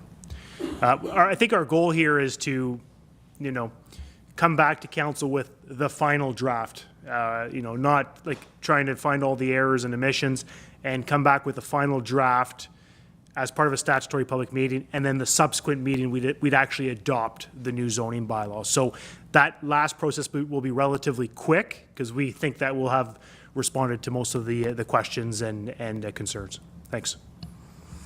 So point taken, Councillor Moore. I think it's going to be considered. Good. Any other comments? Excellent. And we've confirmed there's no comments online, none that we want to bring up that were provided in writing. So based on that, I will adjourn the public meeting at 6:24 p.m. And before we go back and recommence our special council meeting, I will call a recess for 5 minutes. So we'll re-adjourn at 6:30. Thank you.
And welcome back to our special council meeting of Wednesday, July 5th. I'll call us back to order at 6:31 p.m. And we'll continue on in the agenda here. Next item is number 5, reports. Our second administrative quarterly report, and the recommendation is that the Council of the Township of Whitewater Region receive the second administrative quarterly report for information purposes. And can I get a mover, please? Moved by the Deputy Mayor, seconded by Councillor Moore. And CAO, you'll orchestrate? Yeah, thanks so much. Thank you. So we'll just funnel through the different departments. I guess if council, at your discretion, will, if you could ask the questions at the end of the presentation, and I'll just circle it to the individual department heads and supervisors. So just a message from myself. So the second quarter here in Whitewater Region was marked by a significant flood. I'd say we certainly spent a lot of time in managing that, not just myself, but a lot of staff were involved in that, from our emergency management control group, from the fire department and the like. So I want to thank my predecessors. So we do have the flood readiness plan in place. We do have our emergency management plan in place. So these documents really helped shape decisions that were being made, where we need to put out sand, where we need to get sandbags available. So certainly recognizing council and the people that develop these documents to help shape our decisions. Also extending a thank you to all staff and the organizations, WDRA, MDS, and our residents who contributed their time and efforts as part of that emergency, and hoping to 2024 we're not going through the same thing. Also, the second quarter marked the adoption of our council's 2022-2026 strategic direction. So that was adopted in June as a result of a couple workshops that were with council and key staff. Coming from that was 13 objectives and actions. So certainly I'm confident that staff will be able to bring forth the necessary recommendations to council in order to fulfill those objectives and those actions. So really happy to have that completed in our second quarter.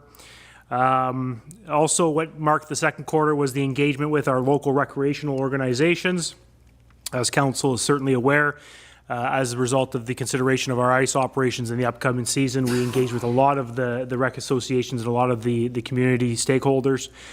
So that was one mechanism of engagement. And secondly, with our comprehensive zoning bylaw, we had a couple open houses in the second quarter. So it's nice for myself to get out in the public and engage with our residents and our stakeholders.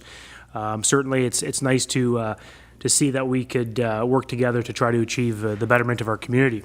And just lastly, noting that we just also recognizing a little bit of a change that's occurred with the council meeting is we now have sort of presentations from different organizations coming to council. So that's something that wasn't implemented to a great deal in the past, but I think it really informs the members of council and the residents that there's a lot of different organizations that we work with that help support our community as well. So I'll pass it over to Planner Benzie and then CBO Schultz. So over to you, Planner Benzie, to give a highlight on community development, and then to you, CBO Schultz. Thanks.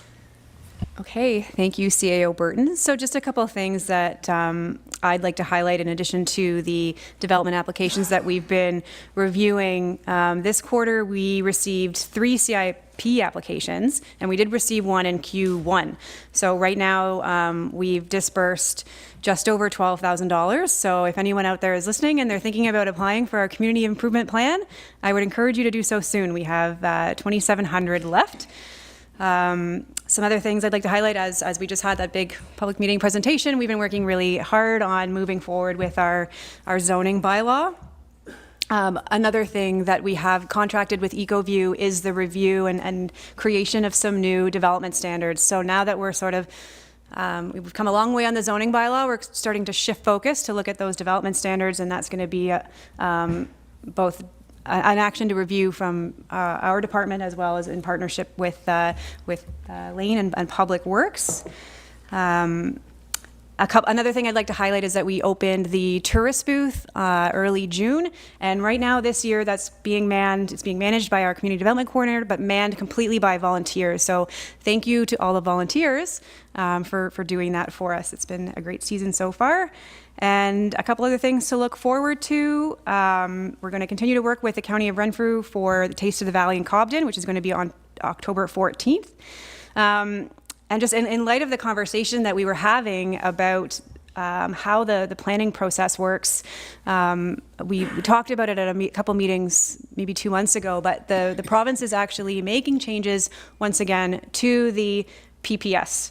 So when that happens, and we're anticipating that we'll have a new one early fall, the County of Renfrew is going to have to update our shared official plan, and then that might mean new changes to the zoning bylaw. So we're prepping for that. Things are changing all the time, but that will be something to kind of look at in the future. So there is a draft set of changes that's available right now on the ERO, on the Provincial's Environmental Registry Office, and so there'll likely be a report coming to Council about those changes when they come into play later August or September.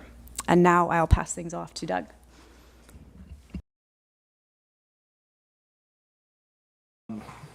Sorry. Good evening, everyone. The building department has slowed down in the second quarter of 2023, likely due to interest rates and the cost of construction is still high in the COVID time. In Q2 in 2022, we had 114 building permits were issued and an estimated value of around $11 million. Compared to Q2 of this year, we have around 52 building permits with an estimated of about $7 million.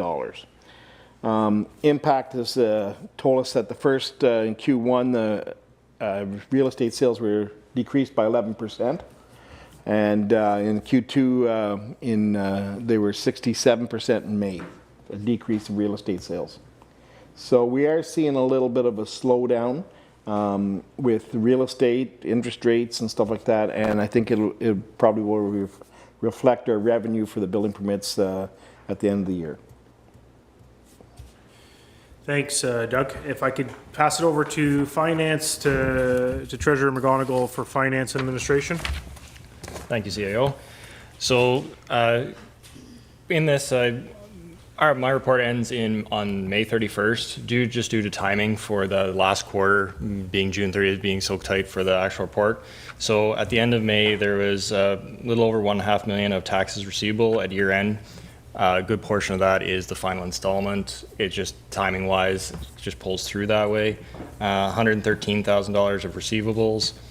So far this year, we've collected $27,978 worth of development charges, which will go towards projects in the future that count underneath our development charges bylaw. Right now, the actual, if you go to the end of the package, there is a budget variance report that breaks down a kind of group by group piece. That right now it's showing a deficit of $2.6 million. However, that's because no actual revenue is recognized until August, whenever our actual property tax billing goes out. All interim billing is just a clearing account. It goes in and out and then gets calculated after. Key activities that have happened so far in the quarter. The 2022 year-end audit has been completed and the consolidated financial statements have been approved and posted to our website. The 2023 property tax rates have been calculated and adopted by bylaw, and they've also been processed into our system and are going to be posted on our website as well. The second billing cycle for water has gone out, and as a current thing, the third cycle will be processing this week. We've hired the new deputy treasurer, Julie Parr. And then we've started a new process for sending out reminders to 3+ year property owners to try and collect on those taxes that are older stuff, to try and dwindle that percentage of receivable down, because the lower we can get that, the better our cash flow is and the better the township has a capability of its revenue to our actual receivable percentage goes down. And then another thing that happened was the debenture for Olmsted Jeffrey Lake was completed. coming in the fall, we'll be bringing forward the debenture for Cameron Street and Vera Crescent. And looking ahead, we have another hire we'll have to do for a finance clerk and payroll, health and safety, and we'll be looking at issuing RFPs for insurance. Thank you. Thanks, Curtis. Chief McLaren. Thank you. The second quarter was very busy for the fire department, much of it related to some weather events. Major ice storm caused a lot of calls, then almost straight into flooding, and then straight into pretty much drought-like conditions. We had 56 calls for service during that time frame. Actually, that number is probably a little bit low because this was submitted before the end of the month. There was also a major house fire in Cobden that caused hospitalizations of some of the occupants. It would have been much worse if not for the actions of the neighbors who were heroic that night, to say the least. Work plan, strategic plan progress. We continued our Alarm for Life program, which is where we go door to door visiting homes, reminding people of the need for working smoke alarms and carbon monoxide alarms. That's the third year we've been doing it. It seems to be well received. We also have learning contracts on the go to meet the mandatory provincial requirements for training for a number of our newer hires. And a tender was awarded for our fire hose. I believe that was last meeting. Spring is always busy for us with our forest fire training as well as our first aid and CPR, which is being used even more with our increased MVCs that we see this time of year. We sent a crew to the Centennial Lake Forest Fire in Greater Madawaska as part of our mutual aid plan. We were scheduled to do another day, but fortunately the fire was deemed under control before we were required. Looking ahead, we're preparing for what looks like an extended grass/forest fire season. We are currently under restricted fire zones, as is all of Renfrew County. We're working on some new departmental policies, as well as an updated establishing and regulating bylaw. And later on this summer, there'll be a promotional process to fill captain and lieutenant vacancies. Thank you. Thanks so much, Chief McLaren. To the Office of the CAO, so this is mostly led by our clerk, Carmen Miller, as well as myself. So the first by the numbers is mostly led by Clerk Miller. So 13 marriage licenses and performed 2 weddings. So that's almost 1 marriage license being issued per week over the quarter. Clerk Miller also led a debrief with the Municipal Emergency Control Group as a result of the flood. So we debriefed with the group to better understand some ways we could better improve ourselves and make changes to the plan. So that'll come back to council likely in the fall. We again led by Clerk Miller. She revised the animal control bylaw, which incorporated additional regulations with respect to kennels. And you'll note at the top there were 3 kennel licenses issued accordingly. Key activities, so we've entered into a 4-year pound facility agreement with the town of Renfrew, so working with our partners and neighboring communities to help support our services. And maybe lastly, we adopted the terms of reference for our Whitewater seniors home support and active living. So just highlighting that. And then looking forward, we will be attending, myself and some members of council, the 2023 AMO conference, and we have confirmed at least 2 delegations with 2 ministers, so that's exciting news. And then we're going to work on our departmental work plans. So as a result of council's strategic direction adoption, we're going to come back and work on departmental work plans to be presented to council in September to explain to you what we will do to achieve your direction. Parks and Rec, Jerry sends his regrets, semi-retired, so I will cover Parks and Recreation. Lots has occurred through the Parks and Rec, and in my first Q1 report, I do speak about that transition, and a lot of that is highlighted in this section of the report. So 9 bike racks were installed, so those bike racks were purchased last year and were installed this year in locations pursuant to our parks, our active transportation study. We did issue community recreation grants from the spring, 12 applicants, and it funded an amount of $4,200. So we awarded 6 community groups out of the 12 applicants. recognizing that there was a bit of a delay on that, and my apologies. Just as a new council, we were trying to work through the approval process, but we will be advertising and marketing the fall community recreation grants in August. So the community groups that are listening in today, look forward to that application form being issued as one of our next steps. Key activities, like I said, the transition to parks operations. So they're conducting monthly inspections of our playgrounds. They did the installation of the boat launch docks, the installation of the swimming rafts, and garbage cans and the like within all of our parks. So they've hired the students, and they're sort of assisting the department in being successful through the summer. Lastly, the staff will commence ice allocations in July. So again, as a follow-up to that operations report, that'll be the next step there. Over to you, Manager Cleroux with Public Works. Thanks. Yeah, thank you. Q2 was very busy for Public Works, as many have stated, with the floods and the ice storm, which caused a lot of traffic at the landfill. We were tracking how much load was coming into the landfill over the last for the quarter. And most days were anywhere from between the 150 and 200 loads of traffic. So almost one vehicle per minute crossing the scales. So staff have been very busy.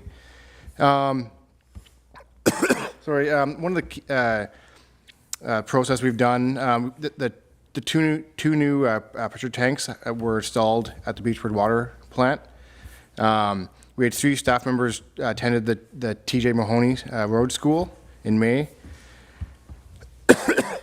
Sorry, and we also had 3 staff members did grader training also. Some key activities, dust control was starting in May and is near completion, which I think the last load was today. We also joined the Township of Renfrew's hazardous waste depot. If you call that, it goes on, so it's open now and it closes Saturday, August 26th. And we also have one fall session for the residents of Whitewater. Our environmental superintendent attended Swanner training in April. We had 2 major breakdowns in our fleet in Public Works. One with a new transmission in our F550, and then also our track loader had a breakdown, which we have a part on order. Since the breakdown, our mechanics worked very hard to get it going, and but there was some cost for a rental unit. So looking ahead, water and wastewater bylaw is coming forward, along with the waste management bylaw, and also creation of a transportation bylaw coming forward. Sorry, and then some key projects are Mansell Hill, which will be starting in late July, and look at Road, which will be starting tomorrow by Township staff, and then Zion Line was rescheduled. It was supposed to be done in June, but with rain, it's been rescheduled to next week. Sorry, and then the last note, just the completion of Cameron, Vera, and Earl with paving starting will take place next week. Thank you. Thank you. And to you, Clerk Miller, with respect to council business. Okay, so the second quarter saw that 27 bylaws were enacted, and some of these included Homestead Jeffrey, debenture, the appointment of the deputy treasurer, site plan agreements, pound facilities. You heard 49 staff reports, and I did look at Q1, and I think it was 23 staff reports. So you've almost doubled those reports in this quarter. And then some presentations that you heard were Enterprise, Renfrew County, Aqua, Renfrew Detachment, OPP, Tour de Whitewater, and Cobden Farmers Market. Thank you. Yeah, maybe I'll just close out by thanking all the staff who contributed to the report and all the staff's work as part of Q2. So thanks so much, and back to you, Mayor Nicholson. Thanks. Thank you, CAO, and I'll echo that comment. Thank you very much for staff. These are excellent reports and a great way for us to be able to communicate back to the public all the things that have been done in the last quarter. So I appreciate the work. What I'd like to propose is that we'll move it through section by section and see if there's questions from any of the members of council. That way we're not flipping back and forth. So first section is community development between our planner and our CBO. Is there any questions or comments from members of council on community development? Councillor Olmsted. Yeah, thank you. And again, thanks for putting this package together. And I'm a numbers guy, so I love by the numbers. I wonder if we could do an informal check-in with surrounding municipalities regarding building permits. If you look at the building permits numbers, we're tracking at half of last year, which we're counting on that as a revenue generator for the township, drawing people to our area. So I just want to ensure that it's nothing that the township is doing to get in the way of building permits and construction. So we did make a number of changes earlier this year, if you remember, to fees and whatnot. I don't know if that has any impact. I don't know if that's all sorted out with, or if it's rolled out, I should say, to developers. But I want to be sure that we have eyes on this. So Q2 2022, we had 114 building permits compared to 52 same quarter. So again, we've all committed to economic development, and that's a huge swing the other way. And if it's across other regions, then we can say yes, that's what's happening in the business. But if it's not happening across other regions, I think we'll have to take a closer look at what is going on. CBO? We could certainly reach out to some of our neighbors to see how things are trending in their communities. I think it'd be pretty simple because each community has to report to MPAC any new building permits, so they should have that information readily available. So we'll through Doug, we'll reach out to them. Thanks. Yeah, and it doesn't have to be hard numbers, but I think the circle is pretty close among building officials and whatnot, right? So just informal conversations to say, yeah, it's kind of trending across all regions. So nothing really to be concerned about. Thank you. CBO is indicating. I'll give him the floor. Hi, Chris. Yes, we can answer that question right away. It's a trend right around, and we're probably not bad compared to some of them. Okay. Councillor Bell. Just as a follow-up to that, do we have the numbers from 2, 3, 4 years ago as far as what our averages are? Obviously, the last couple of years were a little bit of an anomaly in a lot of different ways, but how is it comparing to, let's say, 5 years ago or 4 years ago? I can say we're probably still on schedule with that. I would say that we're not any lower than what it was, about 3 years ago or 4 years ago. We probably were hitting at 220, 240 building permits. I think we're at like something like 100, or 110 or something like that. So we're on schedule like we were then. We're not on schedule though like we were in the COVID seasons where, the last 3 years when everything was just crazy. I remember during the budget cycle when we were specifically looking at building permit fees, there was a table that was generated by staff. If at some point that may be just something that could come back, maybe in the next quarters, as a reference point, which would give us multiple years in perspective, that might be available. So thank you. Any other questions on community development from members of council? No, I just have one comment, and I just noticed the dollar figures, and I appreciate those same point that these two gentlemen picked up. 11 million versus 7 million, but less than half the amount of, was there more commercial development, or more expensive homes? Could you comment on that? We've had some expensive homes. We've had some commercial development, and our first quarter was pretty well dead on as 2022 and 2023. It's just the second quarter's come up a little shyer. We're $7 million is, some of our neighbors don't get that the whole year in development. So we're still doing pretty good. Just depends. We have a lot of big homes coming in yet that we know are coming in, and there's some commercial stuff. So I think that's maybe the average now, 7 million. Not sure. Thank you. And Councillor Bell. Sorry, just a question for Planner Benzie. With the new provincial planning statement, is there anything that looks like it's going to be throwing a wrench into some of the things that we discussed tonight, or anything that's on your radar for major changes moving forward? Good question. I think originally they had proposed flexibility in severing in agricultural lands, and there was quite a significant backlash from some of the major agricultural industry associations. We're not sure how exactly. I understand that there was a letter that was given from the province directly to these organizations that hasn't been made public, so we don't know exactly if that's going to change things. Overall, I'm not foreseeing a huge impact in how the official plan will be changed, and how our zoning would be changed. But it's still a little bit too early to tell. So I think next quarter we'll have a more fulsome update on what that means for us locally and across the county.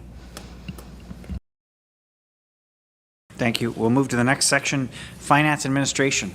Any questions or comments on Finance Administration? Deputy Mayor. Thank you very much. So I'm just questioning, you mentioned here you sent out 3+ years in property tax and arrears and notices. I'm just wondering if we know a ballpark figure, what that dollar figure is, and how do we track? I know we at one time were very adamant on tracking and keeping on top of those arrears, and I just want to be sure that that's still happening with I know it's been a new changeover in staff. I know there's lots of learning curves right now. I just wanted to make sure that we don't lose sight of that. Thank you. Yeah, thank you. So that's a key priority for myself. So whenever I came on, that was kind of the first thing I looked at and went, okay, this is something we need to.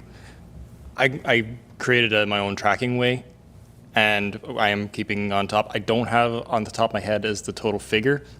I know there is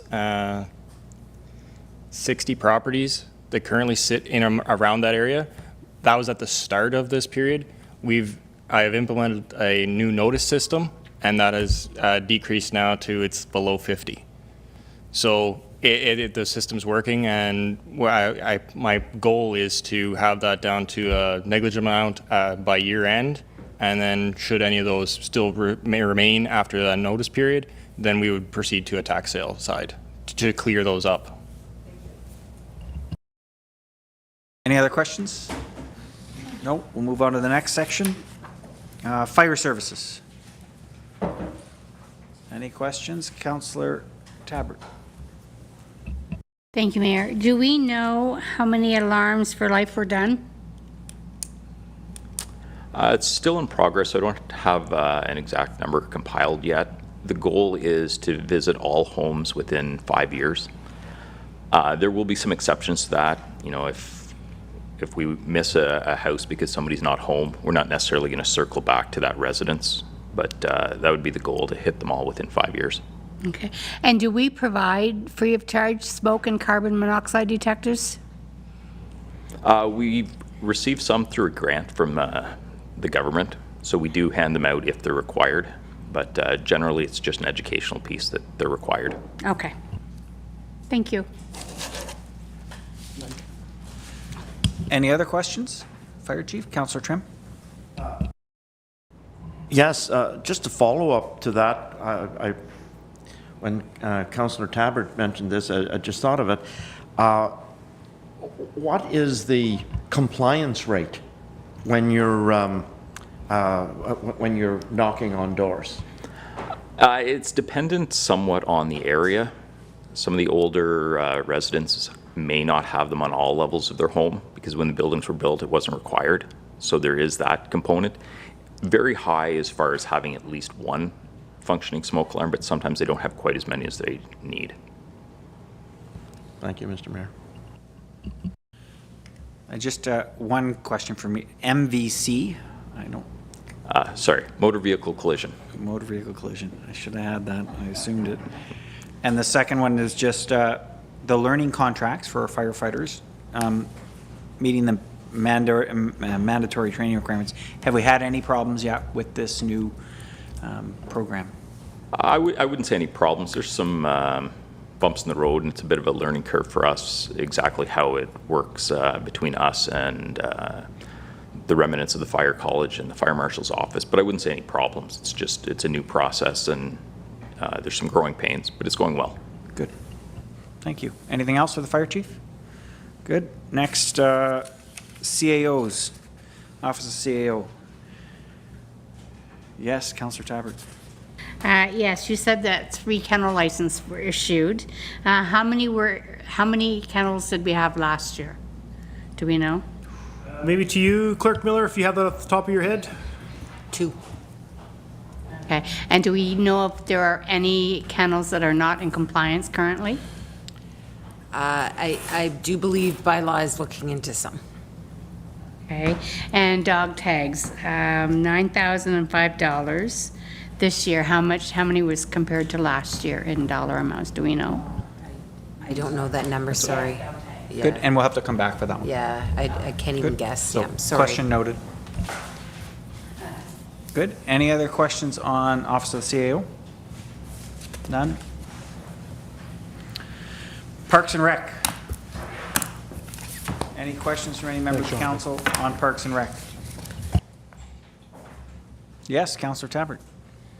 Yes, the community recreation grants, $4,200 was awarded to 6 groups. Do we know which groups received those grants? CAO? We do, and I could circulate the report to all of council after today's meeting, just indicating what groups were funded and for what amount. Thank you. Thanks. Perfect. Any other questions? Good. And Public Works. Any questions for Public Works? Oh, Councillor Moore. Just one, sort of a cleanup. Can you explain to council what Mahoney Road School is? It's nice that we're able to send some, but can you explain to us what it is? Yeah, so there's two certifications that our staff can go. One is the maintenance section that deals with all road maintenance, potholes, and etc. And there's also a construction school that deals with building roads, which these 3 staff members have done 1 out of 2, and then next year they'll follow up with the other one. So we have in the previous years sent majority of our staff, push the new hires and go on. Good, thank you. Education, education, education. It never ends. Thank you. Any other questions for Public Works Manager? No, I will make one comment. I utilize the Renfrew's Household Hazardous Waste Depot. Had to go to Renfrew, had a bunch of stuff in the shop that needed to go. Slick. Perfect. Very convenient. I would encourage our public to take advantage of this opportunity, or members of council if you have. It's a great resource, especially when you have other errands in Renfrew. Just for our listeners, what did you require for support or acknowledgement at the gate? Was there a problem? There was absolutely no problem. I drove in and said I was from Whitewater, and they took my stuff. Great, thank you. You didn't have to show any proof or anything? I was prepared to do that, but at this specific date, for this specific circumstance, it wasn't required. They might have known who I was. I don't know.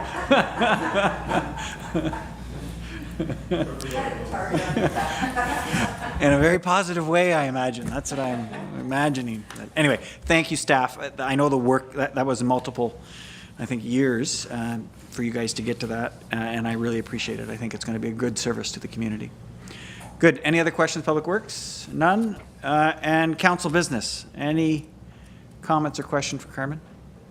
None. I'll just say the number of staff reports that are coming, it's excellent. And we're really trying to move the business of council, and we appreciate what you guys do. So thank you. Hopefully you can slow down through the month of August and focus on all the other background materials.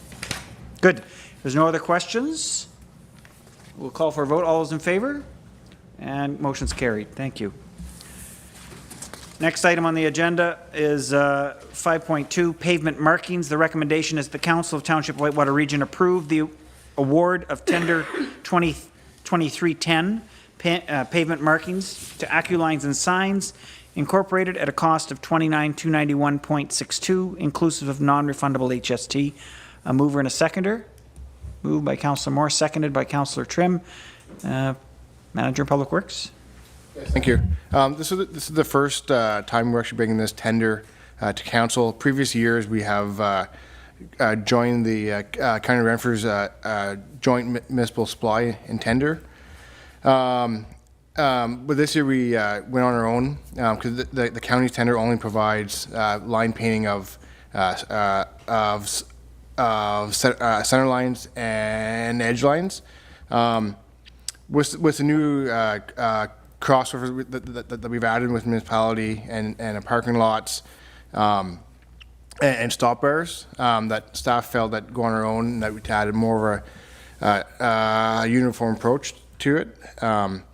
The one thing that the township is lacking is the amount of stop bars that are painted and stop signs. So staff are trying to bring that forward with the budget allowed, and hopefully it's fully painted by next year. Sorry, and this year we're hopefully starting off with 43 stop bars painted, and then next year carry on with the budget. And for that, I'll pass it back to yourself. Any questions or comments from council? Councillor Moore. Just one, just to clarify, we're going to be doing all our roads with this contractor. What happens then with the crosswalks on the county roads? Are we responsible for them? That is correct. Okay, thank you. Good. And the seconder was Councillor Trim. Any questions? I know we're doing more and a bit differently, but how does this tender this year compare to what it was last year when we were with the county? Yeah, so we actually previously we always not the entire network of roads was painted. So this year we added in our budget, we added more dollars toward the budget to capture the entire road network. So it is up. I believe came offhand, but it's definitely up in this year's budget. The only reason I ask, I just wonder if there is a benefit by going in with other municipalities or the county in the future. I was just wondering if there's a savings because of scale, But anyway, we can keep an eye on that, I hope. Yeah, absolutely. And I think Manager of Public Works indicated it's really because we had specific unique requirements this year, but I would encourage wherever we can get economies of scale and save money, please. Good. Councillor Bell, you had your hand up? No, it's good. Any other questions? We'll call for a vote. All those in favor? Motion's carried. Thank you. Next item, 5.3, road assumption, Grant Settlement Road. That the recommendation before us is that the council pass a bylaw to accept, assume, dedicate as public highway and name the lands described as parts 2 and 3 of a plan 49R-20389. A mover and a seconder, please. Moved by Councillor Trim, seconded by Councillor Tabbert. And Planner Benzie. Thank you, Mayor Nicholson. So this report comes as a result of a consent application that was conditionally approved by the Committee of Adjustment in March. The application was from JP2G Consultants, Inc. on behalf of 239984 Ontario, Inc. So one of the conditions of that approval was to have the proponents survey the right-of-way along the area of the severed lands, which are on Grant Settlement Road.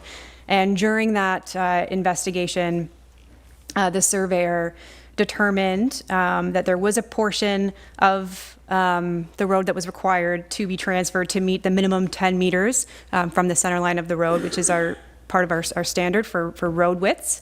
Another thing that was caught was that a portion of Grant Settlement, which was or is in part still a forest road, had yet to be transferred to the township. That's part 2 on this map here. So because of that, we're here today to pass this bylaw to transfer and assume those two sections, part 2 and part 3. And staff have reviewed this and agree that these portions of land will serve us if future improvements are required to the road. And the assumption of these 2 parts will formally incorporate a portion of Grant Settlement Road into the township's road network. So the process to move forward includes passing the bylaw to assume, dedicate as public highway, and name the lands, which will be all part of Grant Settlement Road. And then if and when the bylaw is passed, the owner will then engage their law firm to complete the transfer of land and register the bylaw to assume, dedicate, and name these lands. And that's it from me. Thank you. Perfect. Thank you. And Councillor Trim, any questions? No. Good. And Councillor Tabbert? Any other members of council? Call for a vote. All those in favor? Motion's carried. Next item, 5.4, road assumption from Rapid Road. Recommendation that the Council of the Township of Whitewater Region pass a bylaw to accept, assume, dedicate as public highway, and name the lands described as Part 2 and 3 of draft reference plan dated December 13th, 2022, prepared by Simon Kasperzak, OLS, Adam Kasperzak Surveying Limited, identified as reference 22-5202, and authorize the township to enter into an agreement with Bruce Bromley relating to the Castle Crossing Culvert. Mover and a seconder, please. Moved by Councillor Trim, seconded by Councillor Moore, and back to Planner Benzie. I'll go ahead. Oh, thanks. Over to the CAO. So similar report, a bit more complex, but to not to much of a great degree. But essentially, Bruce Bromley owns land in the Westmeath area. He owns a portion of land that fronts on the Ottawa River, and the same property on title that crosses Rapid Road and is sort of that 100-acre plot that extends from Rapid Road to Right Road, thanks. So essentially, Bruce came forward to see me about severing a lot about six months ago. And at that time, I said, well, you have to go through the consent process, severance process. You got to apply to the township because we are the delegated authority now.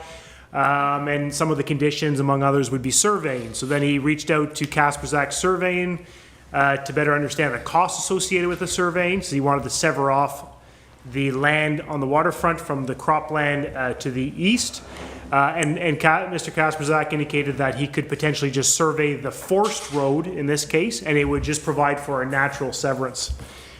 After hearing that, Mr. Bromley came and seen me. I said, well, you should just confirm that with the lawyer's office, which he did.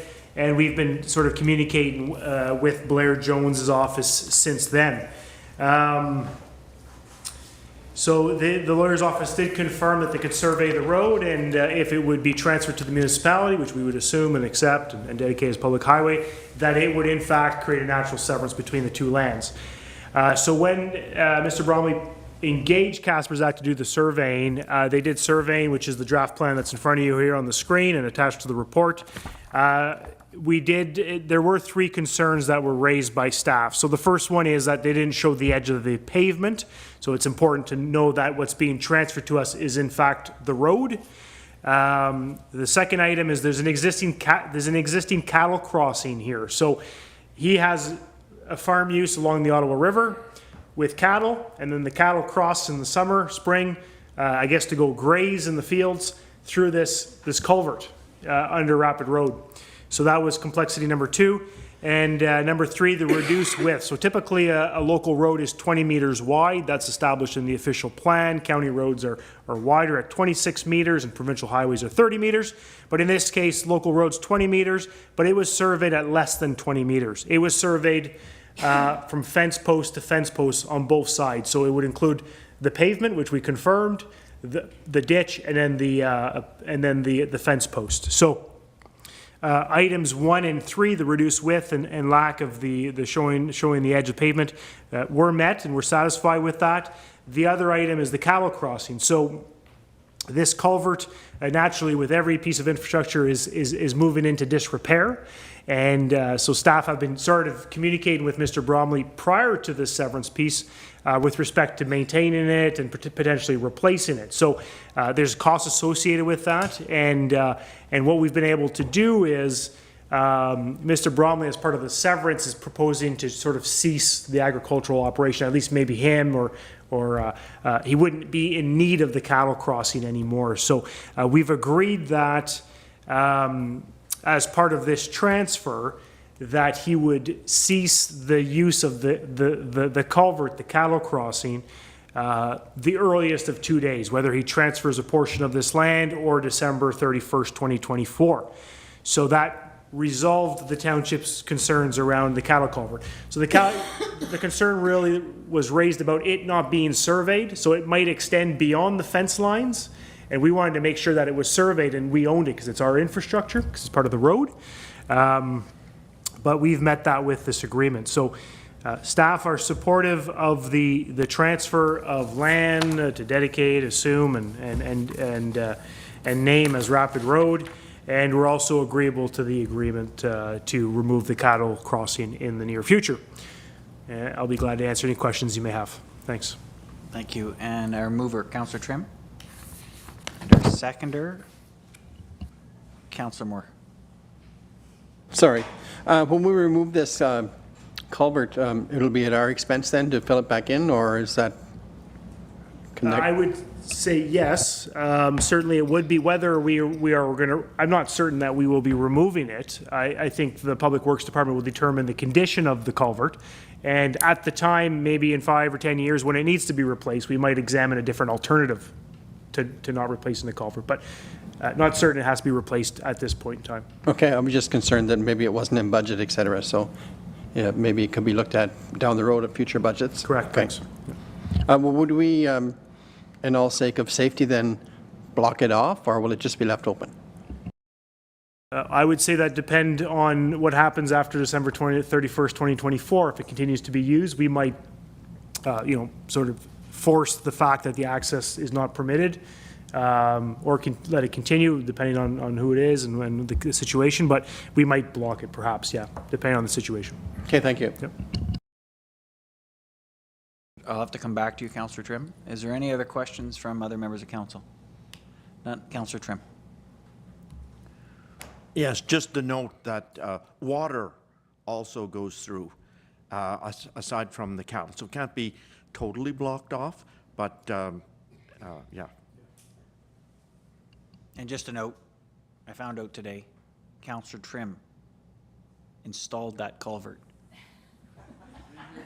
So it's your fault.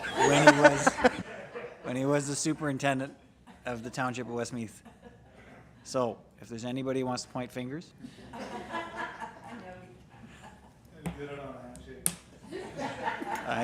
Those details will always remain wherever they were. Anyway, any other questions for our CAO? None? I'll call for a vote. All those in favor? And it's carried. Thank you. The next item, 5.5, Cobden Arena Condenser. The recommendation that the Council of the Township of Whitewater Region approve the single source award for a Evapco ammonia condenser to AC Mechanical Refrigeration Limited at a cost of $70774.08, inclusive of non-refundable HST. A mover and a seconder, please. Moved by Councillor Bell, seconded by Councillor Moore. CAO. Yeah, thanks so much. So what we have before us is a report for the purchase of a new condenser for the Cobden Arena. Essentially, back in May, Council did approve the award of a replacement of one of the compressors, ammonia compressor, having reached its end of life cycle, 42 years old. So after we awarded that to AC Mechanical, they attended to the site. They started removing the compressor, and what they realized was that the condenser there, which is another component to the making of ice, or the refrigeration of coolant, I guess, if you want to call it that, was in some disrepair. There was rust on it, and the piping was more or less around 19 years old, and it could potentially pose an issue in the future. There are ways to fix it. However, you're sort of replacing portions of a pipe that contain ammonia, and you're required to get approvals from the TSSA prior to operating sort of that piece of equipment. And that leaves a lot of uncertainty, because you could make the repairs and then TSSA comes to inspect, say, mid-August, and they don't accept the work. So then you're in a situation where you might have to replace the condenser. So the current condenser, ammonia condenser, is also at its end of its life, being more or less 20 years old. So this report is proposing to replace the condenser alongside the compressor that's been approved. The process for procurement for the township is established within a policy adopted by council. It indicates that to ensure accountability and competitiveness, that purchases greater than $15,000 go through an RFP, request for proposal, or a tender process, which was the case for the compressor. Due to the time frame here, staff are seeking council's approval to sole source the award of this condenser to AC Mechanical, which is the same company that was awarded the compressor. As I drafted this, so we got the quote, I think, Wednesday last week. I drafted this on Thursday. When I wrote that paragraph, I said, Jerry, we need to get another quote, because I want to make sure we're competitive. So we did get another quote that was submitted this morning from Simco. There's basically two companies in our region that do this, AC Mechanical and Simco. Their quote came in with the inclusive of non-refundable HST at $81,000, so approximately $11,000 more than AC Mechanical. So just to give council that reassurance that we have a competitive pricing here. However, we still need to single source it. The wording and the recommendation wouldn't change. Financial implications. So the 2023 budget did not include the purchase of this condenser. It did include the purchase of a dehumidifier. Whether that would be for Cobden or Westmeath was yet to be determined. The price, the value we had set aside for that purchase was $70,000. So to not impact the current budget, staff are recommending that we replace the capital budget item from that dehumidifier to this condenser for the Cobden Arena. There's a shortfall of about $775, and that would be covered through the operating budget. And then we'd come back to council as part of the next budget to consider that dehumidifier if we choose to do so. So delivery time, if this is approved by council, we will inform the contractor immediately tomorrow. And delivery time from the manufacturers is expected to be sort of mid-August, maybe the third week of August, and AC Mechanical is committed to coming in immediately to install it. So certainly we're to some degree confident that it'll all be done before the startup of the plant in early September. Thanks. Thank you, CAO. And our mover, Councillor Bell. Questions? Yeah, got one question, a couple questions. So you were just saying that if you were to go through with the repairs, there's that possibility that whenever TSSA comes in and does their inspection, there's potential that maybe those repairs aren't up to their standard to move forward with ice making procedures, correct? Yeah, that's correct. And there's costs associated with repairs, right? Yes. So, I mean, yeah.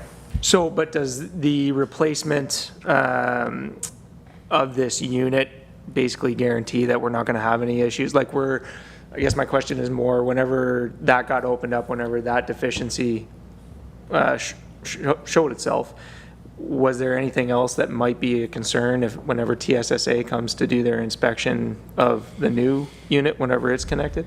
I would say the answer is no. There's probably no other issues to get the plant started up, and we're extending the useful life of those two, the compressor and the condenser, right? So it's good.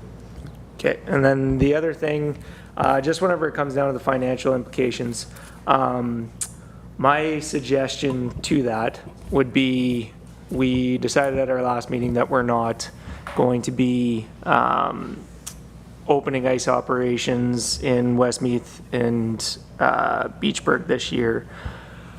The financial implications of that were that the surplus that we had dedicated in the budget earlier in January would go back into recreation. My suggestion would be that we go ahead and replace the dehumidifier as well as it was planned. Just because we know we already have, I believe that with that surplus, we would be able to do that this year based on our budget line items. And I think if we're going to take away 2 ice pads in the township, we should probably make sure that we have one that's functioning at the absolute best capacity that we can at this point. So that would be my suggestion.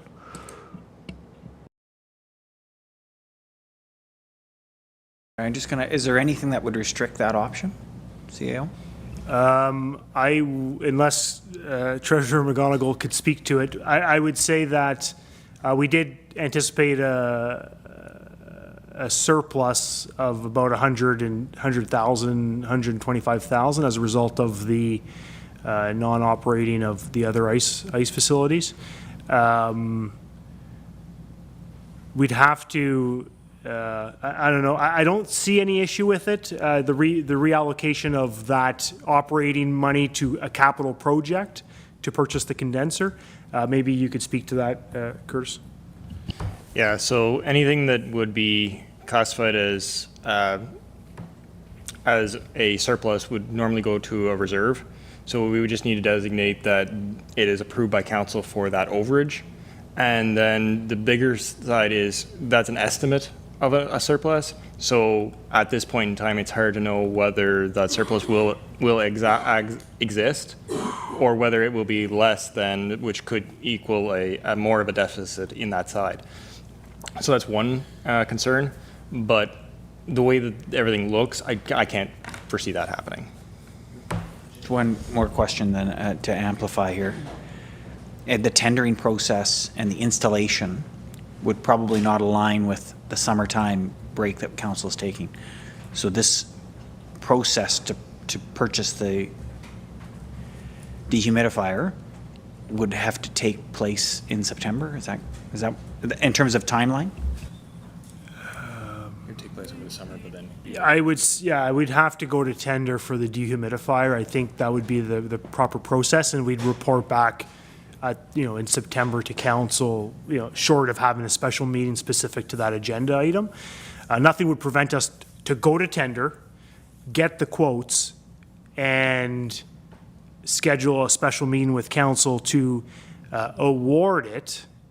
And at that time, council could decide if they want to, reallocate a capital budget item at that time. But that might be sort of early August, mid-August. Yeah. I just want to make sure that Councillor Bell had that detail to consider. What I'll do is I'll go around for questions, and if there's anything that you want to add at the end, you can come back. I'll go to my seconder, Councillor Moore. Just 2 things. I agree with Councillor Bell. That dehumidifier, I think, should be replaced. If we want to stay in the market of renting ice, we have to have the best facility that we can function with. And the other for fixing the piping, etc. We are dealing with ammonia here, and this building is actually in a residential zone. So to me, it's health and safety, and it should be fixed. That's all I have to say. Any other comments from go Councillor Trim and then Councillor Olmsted? Yes, I have a bit of a problem with this. It's maybe a point of clarification, but I want to make sure that the public who may be watching this is that council did not decide to not open the rink for ice in Westmeath. It was a wait and see decision, and so I don't think we should be spending that money until, I think that we'd almost be discouraging anybody who would be, interested. And so, unless I'm mistaken, there's still a possibility in October for there to be ice for some portion of the season in Westmeath. And so I don't think we should go and spend money without knowing that for sure. Thank you.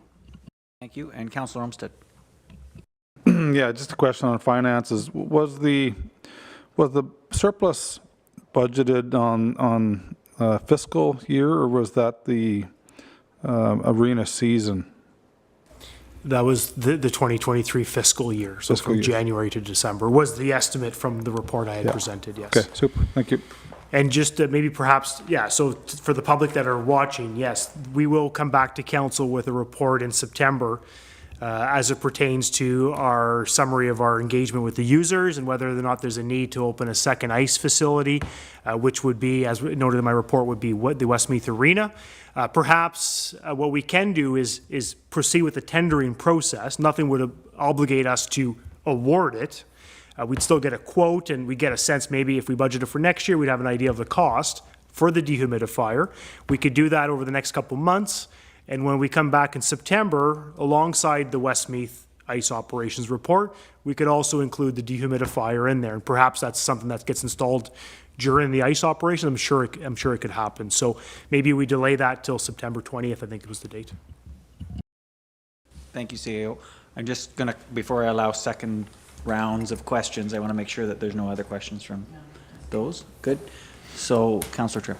Yes, again, for the public, point of clarification, the decision was that the dehumidifier could be all for the Westmeath rink. It's not necessarily for Cobden. It's just, I just want to clarify this for people who could be watching and then maybe think that there's been decisions made not in the public that they're not aware of. Valid point, Councillor Trim. Thank you for that. Yes, you're right.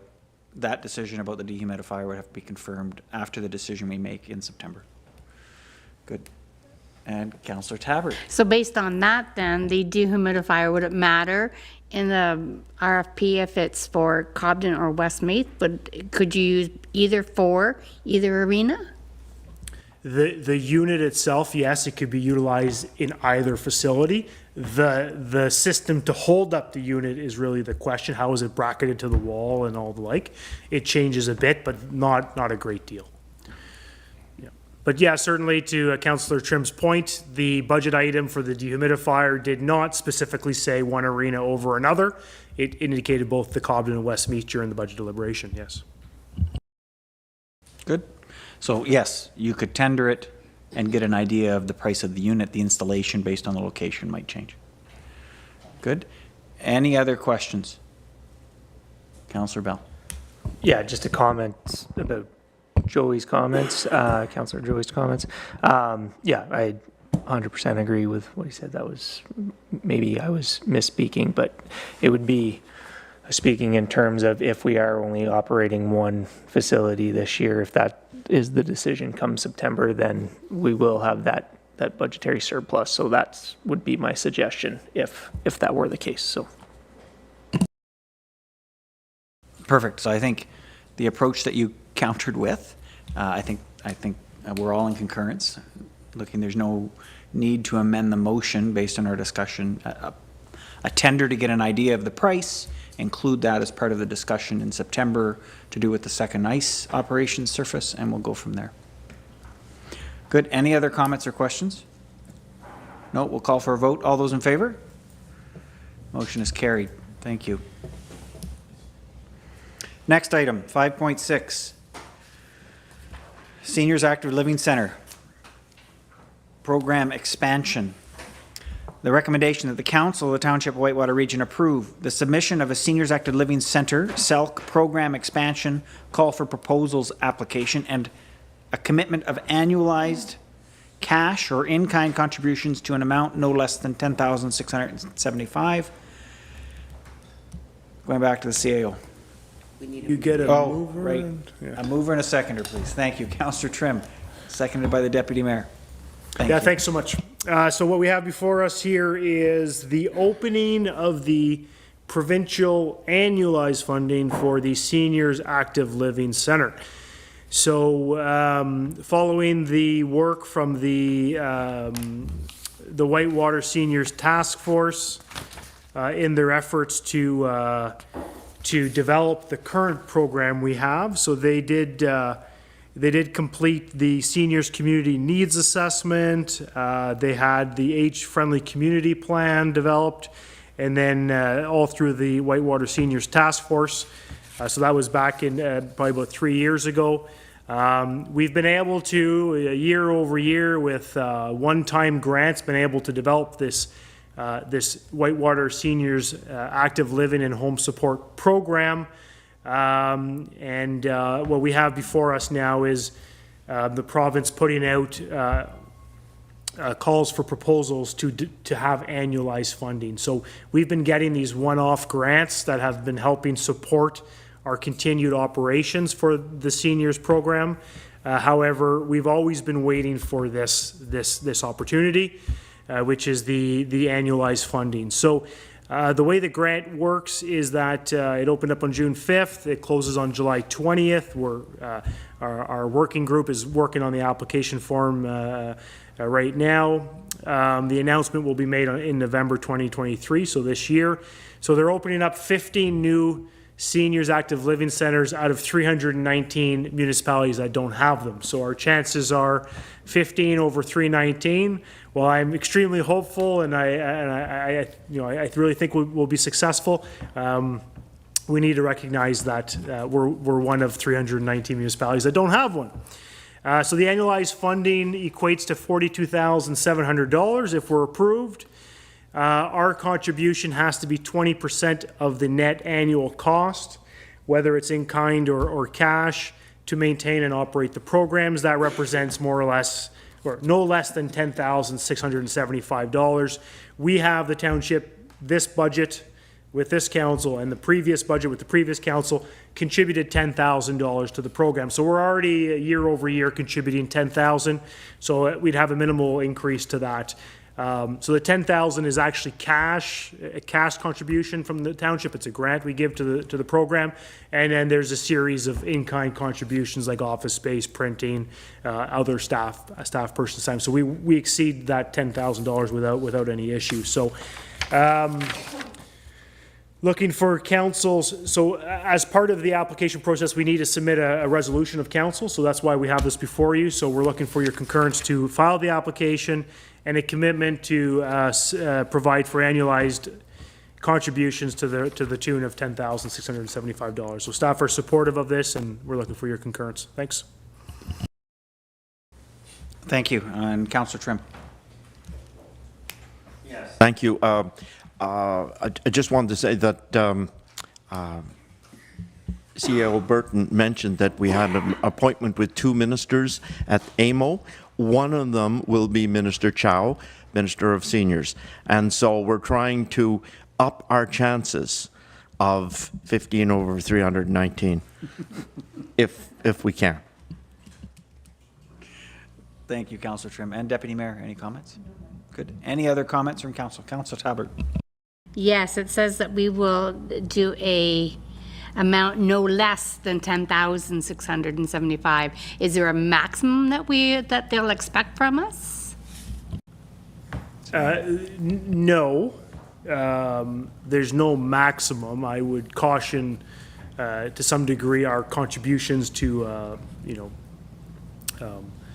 a program that is a little bit outside of our sphere as a municipality, but no, there's no limit to the amount we could grant or support this program. No. So I'll just add, so the maximum contribution from the provincial government is 42.7, and we have to contribute a minimum of 20%. So in order to get the maximum grant from the province, it has to be 10,675. If we wanted to give them 100,000, it's not going to influence the province. That would be our decision. No, but if we don't have the funds to support this and they ask for 20,000 instead of 10,000, that's what I'm getting at is we say we will give no less than 10,000, but what if they need 20,000 after the province throws in the 42,000? Yes. And just to be clear, the process for them to come back would be that working group or committee coming back to council to ask for more money. So it's not the province telling us to spend more. It would be that group asking us. So we would be able to decline it or assess it based on the merits. CAO? If I could add, in the funding application that we're going to submit, there's going to be a budget detail. So I will be reviewing that with the working group, and I will ensure that we're not exceeding the 10,675 at first glance. Certainly, if council wishes to include it in their next year's budget, then we could do that. Thanks. Any other comments, council? No, we'll call for a vote. All those in favor? Motion's carried. Thank you. Next item, 5.7. Can we extend the meeting? Yes. Noting the time, I'm asking for a motion to extend the meeting till 8:15 p.m. Moved by the Deputy Mayor, seconded by Councillor Moore, and a call for a vote. All those in favor? Motion's carried. Thank you, Clerk. 5.7, Active Transportation Corridor Land Lease. Recommendation is the Council of Township of Whitewater Region 1, direct CAO to withdraw from the current purchase and sales agreement as approved in the Resolution 2022-4840. 2, approve the purchase of part of the former CN Beachburg subdivision found in Whitewater Region, excluding the interprovincial crossing and leased lands at a cost of $185,203.20, including non-refundable HST funded from reserve, and authorize the mayor and clerk to execute the necessary agreement of purchase and sale.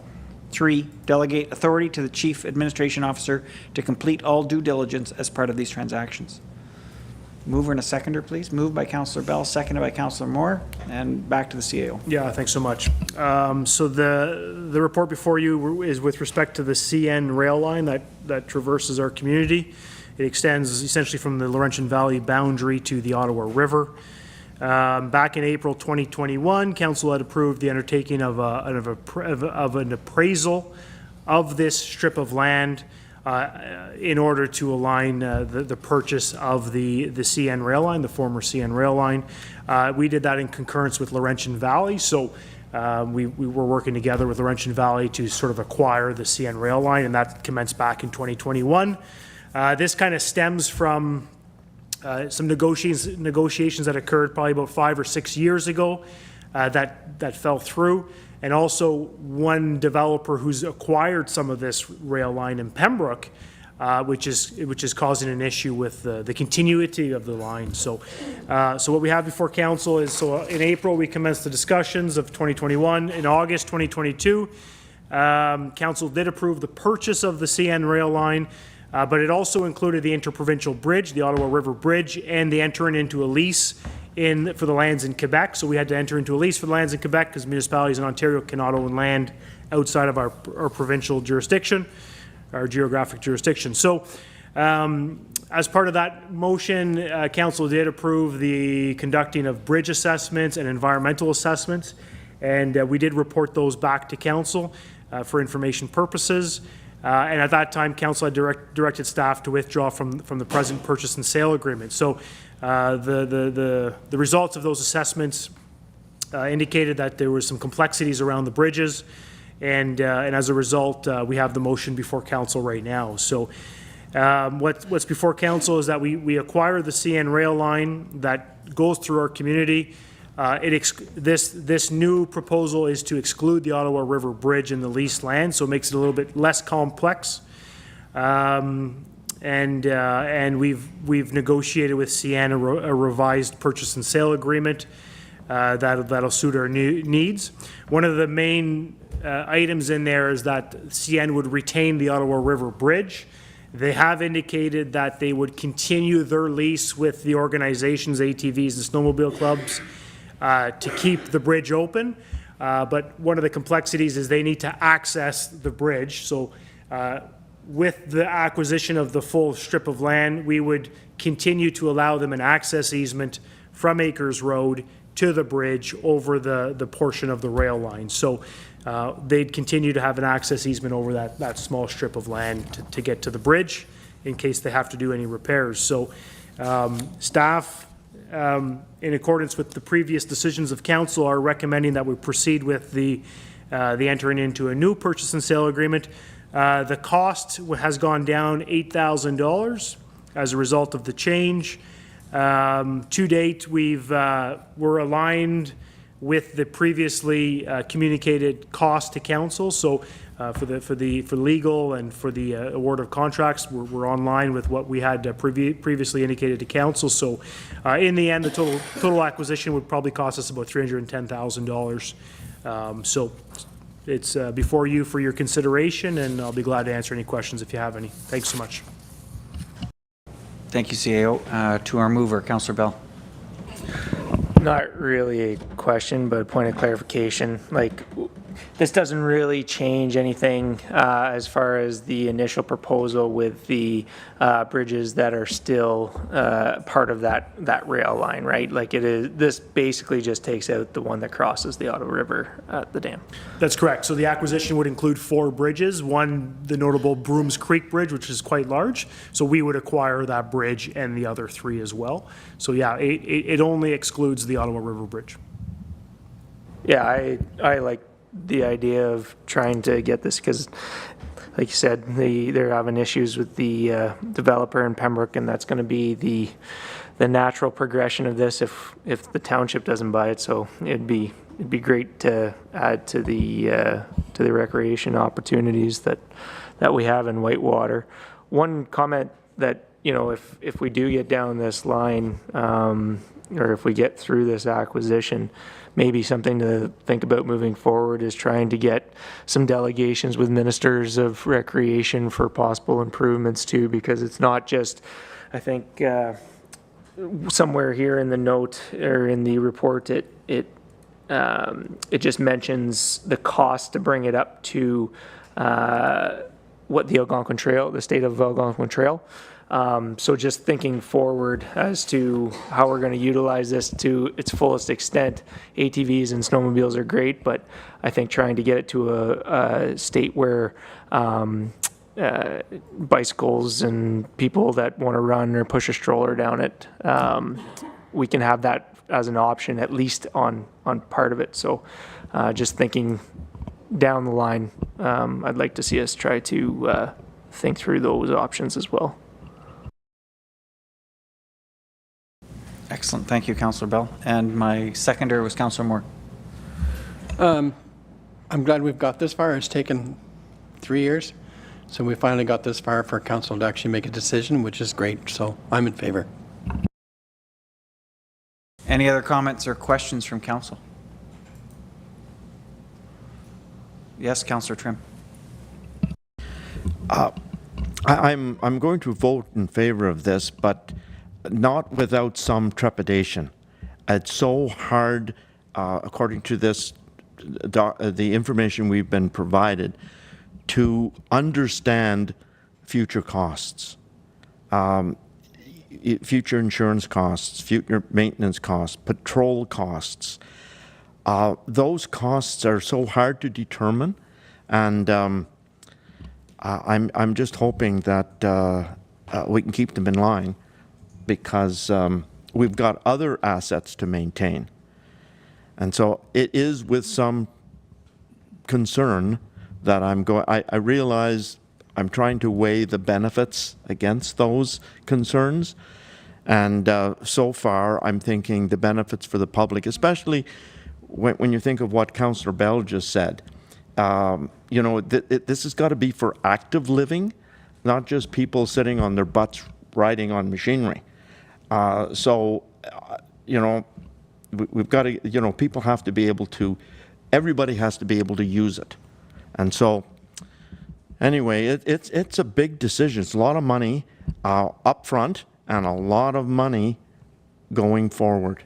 So it's not, I'm not making this decision lightly. Thank you, Councillor Trim. Yes, Councillor Tabbert. Having said that, I refuse to walk on it because I sprained my ankle once on it already. That rock in there is horrible to walk on. Are we going to be able to change that up right away so that people can use it? That's, you know, I never even thought, I mean, the liability alone, I mean, with that rock that's there, I mean, it's not even stone, it's rock. And there are spikes and, yeah, I'm starting to rethink this now with the liability alone.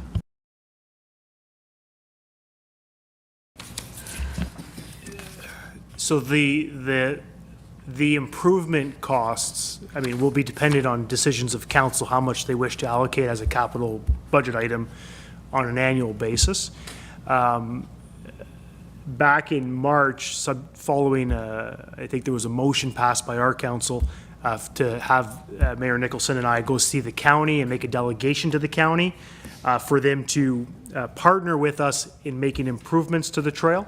So that went generally well, I would say. Certainly after this acquisition, which is supposed to be done by the end of September, we might come back to our council to pass a motion to try to engage with the county again to see if they would, you know, assume it or maintain it.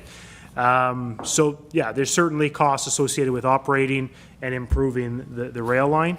As it pertains to the insurance piece, we don't anticipate a major increase in the liability, general liability. So we have parks, we have roads, we have liability insurance for all of that. So no significant increase in the general liability. What comes into play are the bridges. So we aren't owners of any bridges. So whether we want to insure the bridges for replacement, so similar to your car, if you get insurance for replacement, then the cost could become significant. So we would report back to council the costs associated with that, and we can make a decision then if we decide to do that.